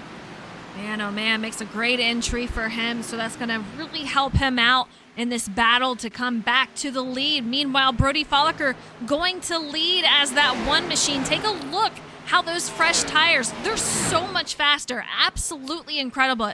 Brody Folliker, he will be your leader currently. Jimmy Cocker second, Rivers Jones third, Jose Ruiz fourth, and Connor Cunningham now going to round out your top 5. Yeah, Justin Anscock right now sitting in P7. You got to remember, he pit last on lap 78, so not quite sure if he's going to try to stretch this out or if he can go the full or if he'll have to come on down pit road one more time. But he was very, very early down pit road. Jared Cargill went in on lap 85. Francis Hamilton was in on lap 92. Luke Allen was in on lap 90, and Brendan Book on lap 98. So it's going to be interesting to see what happens with Justin in that 09 machine when the rest of the leaders go down pit road. Speaking of coming down pit road, here comes that Virginia Tech number 11 for the one and only Jimmy Cocker. Good entry for Jimmy Cocker, and we have Brody Folliker on his way off of pit road. I feel like he was on pit road a little longer than expected. We'll have to check that out, but Jose Ruiz, he is going to be our new leader, getting that bonus point. Connor Cunningham sitting in second, Jordan McGraw in third, Justin Anisagak up 21 spots, sitting at P4, and Jimmy Cocker looks like he is going to be coming off a pit lane rather shortly. Jose Ruiz right now, he was last in on lap 49. Jordan McGraw in on lap 50. Everybody else has had somewhat of a, I guess you could say somewhat recent or more recent pit stop. So we'll have to see how long Jose and Jordan can stay out there. As far as Brody Folliker, you were 100% right about his pit time. 18.9, almost a 19-second stop for that number 42 RJ Creative Camaro. Have to see what Brody can do to try to rally back and gain some of those spots back, because those 3 seconds, I mean, you're talking the whole front stretch here at Atlanta. Yeah, I mean that you should be hitting around a 13-second stop, and if you're doing 18 seconds, you're well above what you should be. So I assume he maybe had some damage that he had to repair. That's the only thing I can think of for that amount of time. But Jose Ruiz going to enjoy another lap out here in the front. Great to see it. Jordan McGraw, Justin Anisagak, Brendan Book, he is out here P4. Now these drivers that went in, they're starting to make their way back to the front. But Justin Anisagak, he is sitting third, and he is 13 seconds back, with Brendan Book 19, almost 19 and a half seconds back. I tell you, Brody got the memo. New fastest man in town, 13.78, 0.2 faster just about than anybody else in the field. So he knows he's got to go, Eliza. Yeah, he's definitely got to go, and 24 laps to go. I mean, we're coming down to the finish of the race here. You need to save a little bit for the end, but not nearly as much as those longer runs that we had to. So you're going to see these drivers drive more aggressively, more fast, and try to make their way up here, and it'll be interesting to see where it all pans out at the end. You got to wonder if Jose and Jordan are just kind of hoping that we'll see some kind of a caution. You know, the guys out here on faster tires versus some of the guys on slower tires, or is there going to be some kind of an issue, or what? Can they catch that lucky yellow? I would absolutely love to see Jose Ruiz come across and grab himself a win before the Shake and Bake season is over. But right now he's got a 3.5, almost a 3.5 second gap between him and Jordan McGraw, and it's just under 13 seconds back to Justin Anisagak. You know, we joked last week because he had the most awesome of wrecks out there. Unfortunate for him, but man, we were joking how it wasn't exactly a happy meal for him in that race. I mean, his car just completely sideways crab walking back to pit lane. It was just the saddest thing I ever saw, but again, kind of funny. It's just unfortunately been his luck this season, but having a great run. Currently sits P1 before he goes in to make that stop. I'm kind of curious, will the strategy work out for him? We're going to find out. 21 laps left to go, and he's got his teammate for FTR, Jordan McGraw, almost 3.5 seconds behind him. But after these two drivers go in, we're going to see Justin Anasagak take the helm. Yeah, just as you say that, McDonald's number 23 for Team FTR, he woes and slows that machine down to pit road speed. Jose Ruiz on pit road, and Eliza, after usually or most of the time after these races are over, a lot of guys will get together and they'll rewatch some of the more important or the bigger happenings of each race. And a lot of people were kind of echoing the sentiment that you and I shared about Jose and what equipment he has, whether he had a direct drive wheel and if he actually let go of that wheel because that wreck was so hard. Yeah, I mean, those wheels, they can really carry a lot of torque, and I'm glad to know that he was literally okay after that wreck. I'll tell you what, I do not have direct drive, and my first wreck that I had with my wheel, I swear to you, I thought I broke my wrist. It was intense. You don't expect it. So yeah, definitely glad to hear that he's okay, but it's not something that you expect as a viewer. Oh, really? A gaming wheel could actually hurt you, but it is a definite thing that if you don't watch it and you're not expecting it, it could spell disaster. But our leader, Jordan McGraw, makes his way onto pit lane, and that's going to bring Jonathan Hernandez to the lead. But take a look, he's got Brendan Book directly on his heels, putting the pressure on him with Justin Anasagak directly behind him, sitting P3. Yeah, Josh Taylor right now, he started P4 in that deuce, which is right where he runs. He's got Steven Maggio, who started in 10th, right now sitting P5. Andrew Sanford up 2 spots in that number 37 to P6. Micah Allard right now running 7th, up 5. Francis Hamilton in that number 48. He's up 6 spots to 8th. Tom Harmon, who's led a majority of this race, right now finds himself 9th just as he gets passed by Rivers Jones. Rivers Jones on the move, and I'll tell you what, he is so aggressive going down to that inside line. I make a noise every single time I see him do it. I don't know what to tell you, but man, he knows where he wants to go, and he's got places to be, Pete. He's taking it out there, and now he sits directly in front of Thomas Harmon, P8, and Thomas Harmon going to be 9th with Francis Hamilton 10th, and Matt Sisler 11th with Jimmy Cocker we saw go in earlier. He's 12th, Luke Allen 13th, and Brody Folliker, who took a little bit longer on pit road than what we wanted to see. He's 14th with Jarrett Cardwell, rounding out your top 15 drivers. Yeah, Connor Cunningham right now, he's up 3 to P16 in that number 3 Chevrolet. Jamie Wright in the 03, down a few to P17. Jose Ruiz now down 1 to P18 in that number 23 Toyota. Austin Mitty in that number 9, he's up 1 to 19th. Jordan McGraw down a few to P20. Joe Berg, he was up front earlier, right now finds himself in 21st. John Honeycutt 22nd for Team FTR. 78 of Brian Pizzicami, he's up 3 to 23rd. And as we mentioned before, Kevin Dallator, William Roberts, and Mike Papa Bear Campbell out of tonight's race. All right, Pete, 15 to go. Jonathan Hernandez looking for his 3rd win. We've had a couple of different leaders. His teammate for Output Racing, Thomas Harmon, he was leading the race earlier, and they are extremely close in points. But Hernandez saying, hey, you know what? I want my 3rd win tonight. And all these drivers that we talked pre-race are saying the same. They're going for the win. What else are you going to do? It's a race. You're competitive. They all want it. Yeah, Hernandez, when we talked to him pre-race, he said, you know what, after getting wrecked at Daytona, I had just a realistic, maybe top 5 in points for me when it was all said and done. Right now, I mean, he's got a great chance at coming home P2 in points. Got Brendan Book right behind him.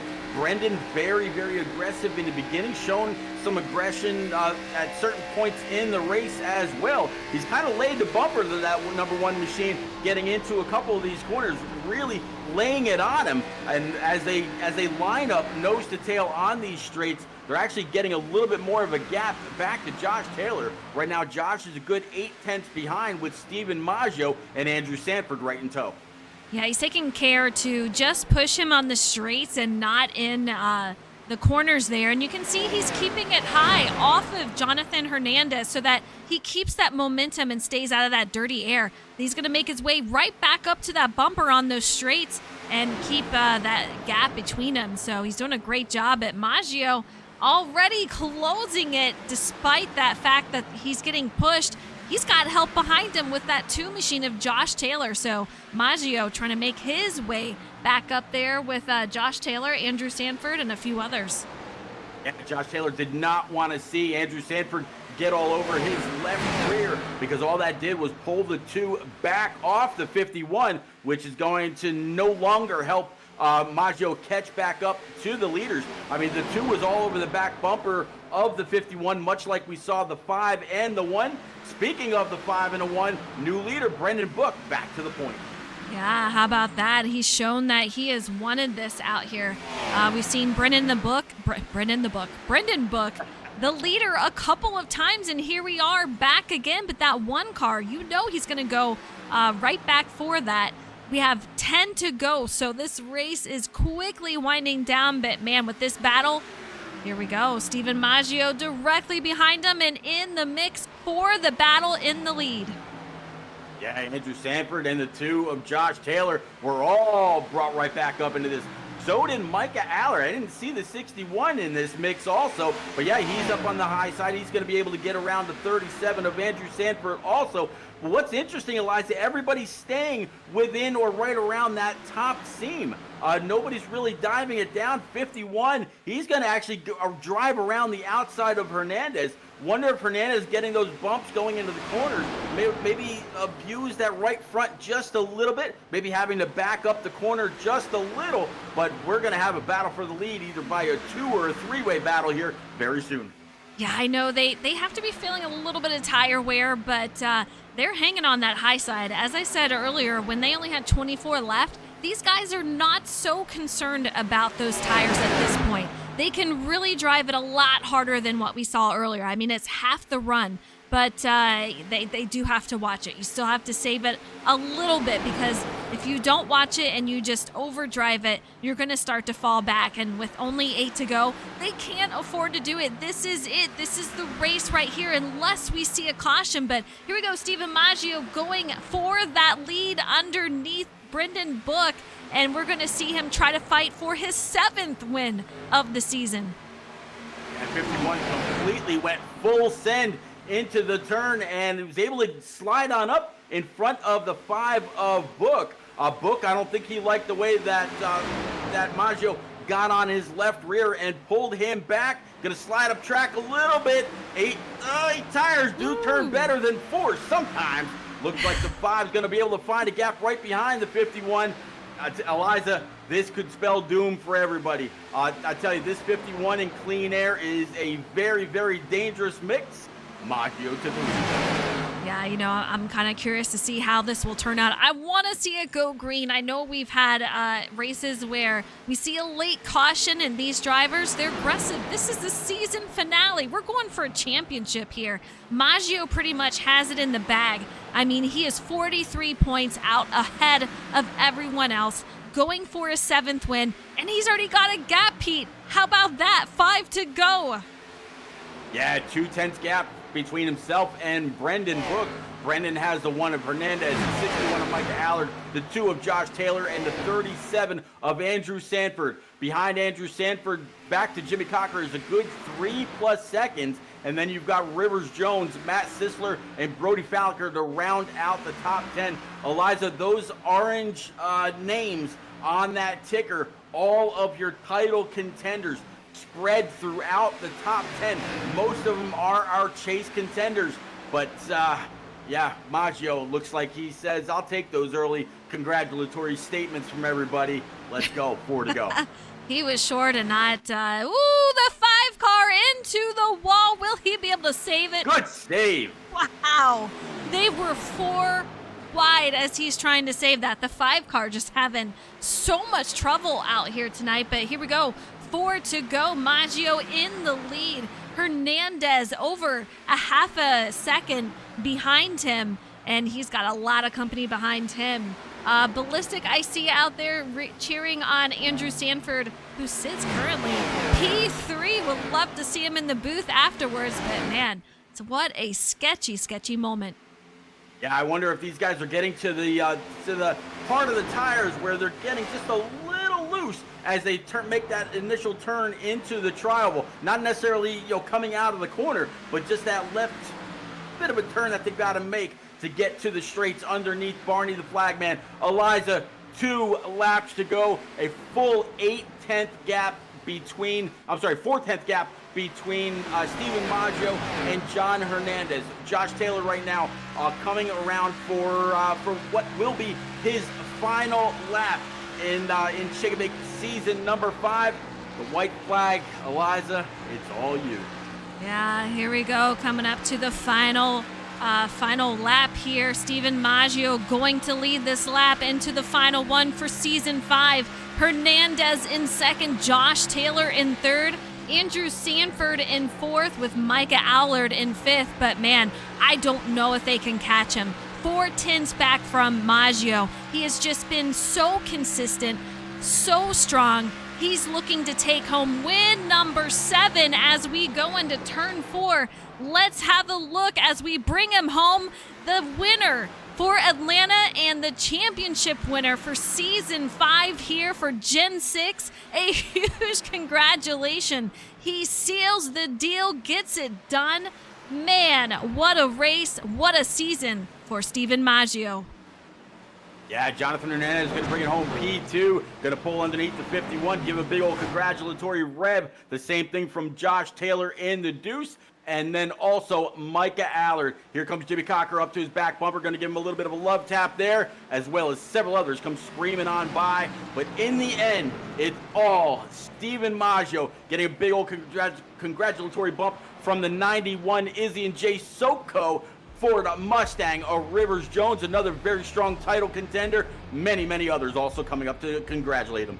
Yeah, how about that? 7 wins. Ooh, the 68 hard into these guys. Just a wreck out there in pit lane, but Steven Maggio. Huge celebration for him as he's making his way around and doing some well-deserved donuts out here. Just absolutely incredible job. So consistent.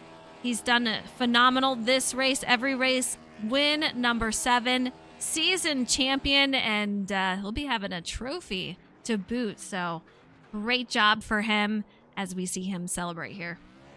Lucky number 7 win on the season here, season 5 of Shake and Bake.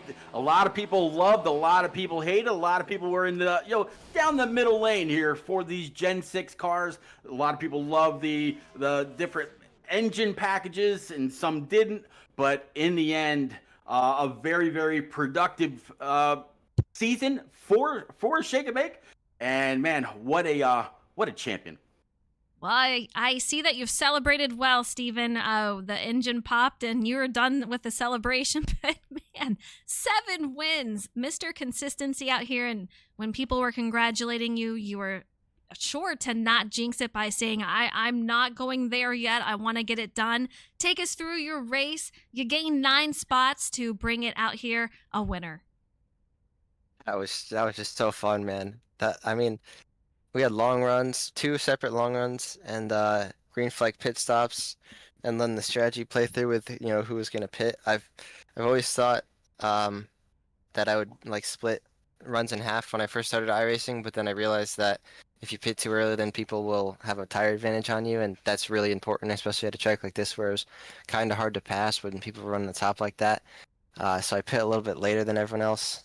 And I was able to run those guys down and pass them, and still, even with a 5-lap tire advantage, it was pretty hard. And I knew I had a little bit of time, so I was just trying to stay patient because you make one wrong move, and then another guy will pass you back, and then you're really you really set yourself back. So, man, I think that was the most fun race of the whole season, though. I loved every bit of that. Yeah, I'm just really happy that race went so well. A hell of a way to finish the season. I agree, as probably one of our best races that we've had this season. Just so fun. I talked to a couple of drivers about dirty air and trying to pass. Was that an issue for you, or was it okay out there? Yeah, dirty air was definitely a factor. That one time in stage one when I almost wrecked, I felt like I had a pretty good tire advantage in everyone because I saved pretty good, and then I was just chilling. I was trying to cool my tires down for a second, running the bottom like that, and I guess I made it too obvious. And Brendan came down in front of me, and he got. I was good until he got like right on the line, and then like real life, the car went straight, and I tapped the wall and almost wrecked it. But yeah, so Wow. it was definitely there. You could notice it pretty much right away. But usually, people tend to leave you like a foot off the line. Like if they run the bottom, they won't get all the way to the line. So if you can get your tires right on the line behind them, you'll be all right. Like you'll still get some clean air on the nose. But when they get all the way down to the line, it gets pretty bad. And then when we were on the top, people, you can. The top's a little easier to get clean air because you can just alternate based on whatever line they're in, and you can change a little bit of your line in the middle of the corner to get a good exit. But I thought it was really fun either way. Yeah, a heck of a job out there. 7 wins. I gotta ask, how many championships do you have here on iRacing? I think this will be my third. I have a BSR one, now an SMB one, and a SAC one. Very nice. So we're going to add to the list and get a nice trophy to boot. So huge congratulations to you, Mr. Consistency out there, bringing home yet another win and another championship, just wrapping it up in a nice little bow there. Huge congratulations. So fun to watch you out there. I got to ask one more question. Favorite battle in the race?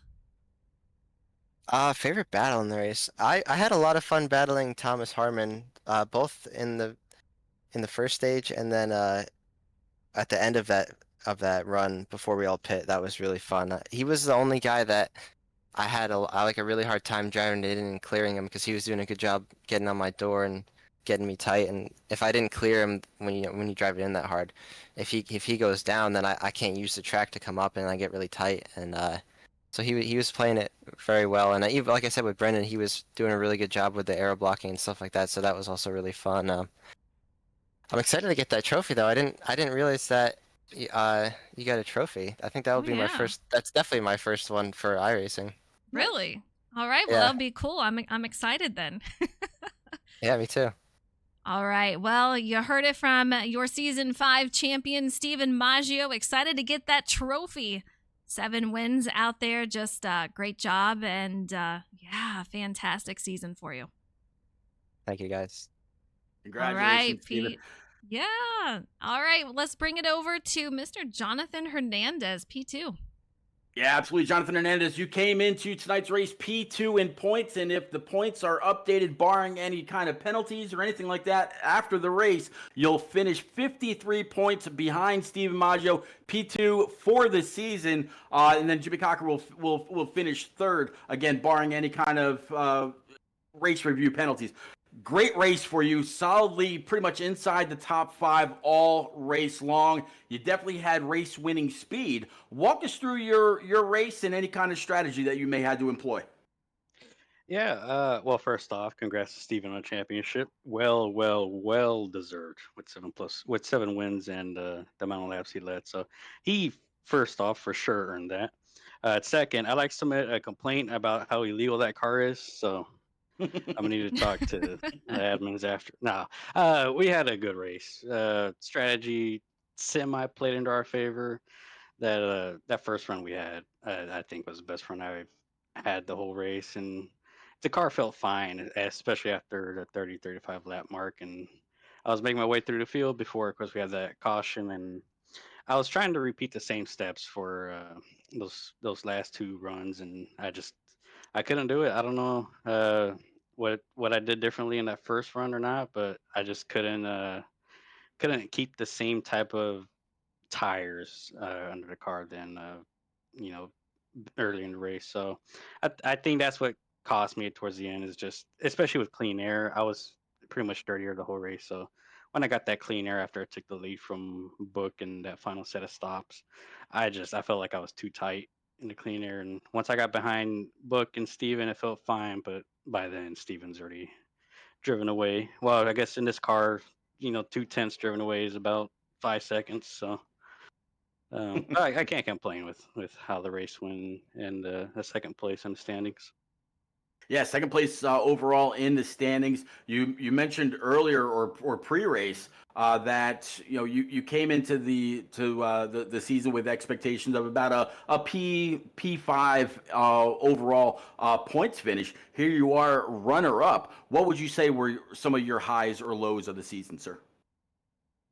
I think, of course, the highs, you got to go with the wins, especially with how much talent is in this field and how competitive it is just to get a single win. I mean, Steven wrapped up 7, but I mean, you look at the rest of this field, and I think the only one closest is Brody. So, um, I just got to think the highs is, those wins and the good runs we had, and of course the lows is, the races that should have went better for hopefully, coming into this last race that put me in a better spot for the, to fight Steven for the championship, maybe closer points, but it's, it is what it is. You can't change it, and it's. I'm looking forward to more.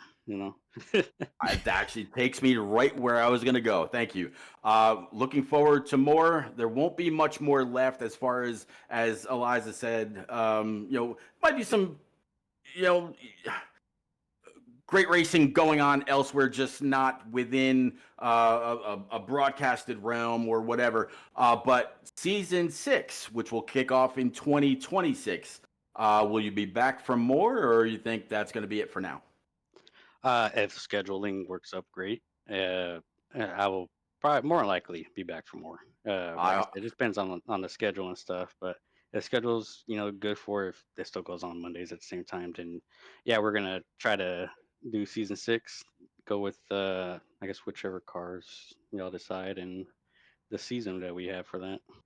All right. Well, Jonathan, thank you so much for lending your Monday nights all season long and doing your part to put on a great race every single week. We definitely appreciate you, and congratulations on a great season, sir. Thank you, and appreciate y'all. This was a lot of fun the race to do. The interviews were a blast. I never done those pre-race type interviews before. I've gotten interviewed from all over iRacing and stuff, from doing multiple leagues and special races and whatnot. I've never done a pre-race interview, so that was a first for me. Pretty cool. All right, Eliza. Josh Taylor brings his Deuce home third, up one spot from his P4 qualifying position. He's with you.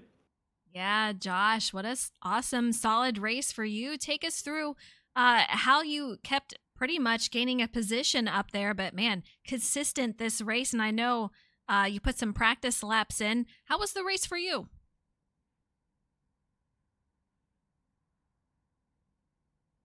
Josh, you got a copy? Oh, Josh is not even in here. Where'd he go?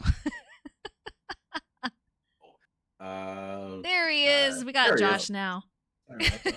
I thought you guys were just interviewing the championship driver. So. Nope. You're top 3, sir, so you get an interview also. Nice. Yeah. Nice. How about that? So yeah, top 3 for you, finishing out in the podium. Take us through your race. You started off out here in the top 2, and here you are in third as you started off 4th. So take us through your race, how it went. Oh, well, the start of it, I think I just wore my tires out a little bit, and I was like losing the front pack. And after the caution, I was like, all right, I'm just gonna try to like pedal it, save the tire, and then that didn't work either, because once you got back in like 10th place, it was just so hard to pass with everybody on the outside. And it's like, you know what, I'll just maybe just try to pit a couple laps early, and I guess it just worked out. I felt like if I had just a little bit more for Maggio, but once he got by me, it's like really hard to pass him back. I think I don't know if he pitted with me or like a lap after, but it was, yeah, I just couldn't get back to him at all. And everybody started wrecking in front of me. I can't believe they saved it there. I don't know how. But somehow I got through it too. I checked up and kind of cut through the middle, and yeah, here I am, top 3. Good way to finish out the season, and up and down season, honestly, for me. So. Yeah, for sure. Yeah, it's been a tough tough few races for a lot of drivers, but it's great to see you finish out here on a high note. I know we saw a lot of drivers and big packs out there going 2 and 3 wide. What was one of the battles that you enjoyed tonight, and how difficult was it to make your way through traffic? It was really difficult to pass on the bottom because just everybody was up top and the draft is just so strong. It honestly didn't even matter if your tires were worn out. So I probably should have just tried to be a little bit more aggressive, honestly, at the beginning and just try to keep the track position because once you lose it, it's just really hard to get it back. And I was trying to save the tires a lot, but I don't know. Probably that the last little like battle right there. Honestly, just trying to catch up back up to the leaders. I kind of wore my tires out a little bit, but it got really hairy there, and I thought maybe I had a chance to win there for a second, but Maggio was just too good there at the end. It was close, but I just want to wish you congratulations on a great you. season. You did a great job tonight and throughout the season. Will we see you next season for season 6 in 2026? Of course, I'm definitely going to be here, back in the number 2 Right. car, hopefully, if it's still open. I hope that's You'll have we get first the pick, so yeah. nice. There we go.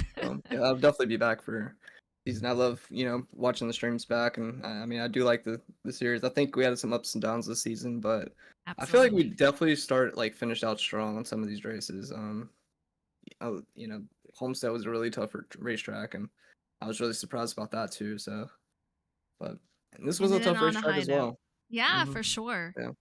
Absolutely. Well, congratulations. You did great. And Pete, this is it, the end of season 5. It was a blast with you. Years. Until 2026. I mean, we're just going to have unofficial races. You might see me out on track. Hopefully, I'll see you there also. Oh yeah, absolutely. Yeah, I'm sure you'll stream it. Maybe I'll stream it. Maybe we'll all stream it. I mean, you stream, I stream, everybody streams. I don't know. I'll shut up now. But no, it was absolutely phenomenal. Glad that I actually get to work with you, and it's been a phenomenal season. To kind of echo what Josh was just saying, there were some downs, there was some ups, and there were some great moments that I'm sure will be highlights that people will talk about for a long time. But I definitely have to extend my congratulations to the one and only Steven Maggio. 7 wins on a season, finishes 50 points plus over second place, Mr. Hernandez. And then I think I said Jimmy Cocker rounds out the top 3 for the season ending points. But what a phenomenal season. Thank you so much for having me, Eliza. It's always a pleasure to broadcast or stream with you. Yeah, thank you so much for being here. And I appreciate all you guys for tuning in for these drivers, showing them support and showing us support. You guys are amazing. We wouldn't be here without you. But again, yeah, thank you so much, Repeat. That's it for us. We're signing out. But man, what a great way to end season 5. We'll see you next time.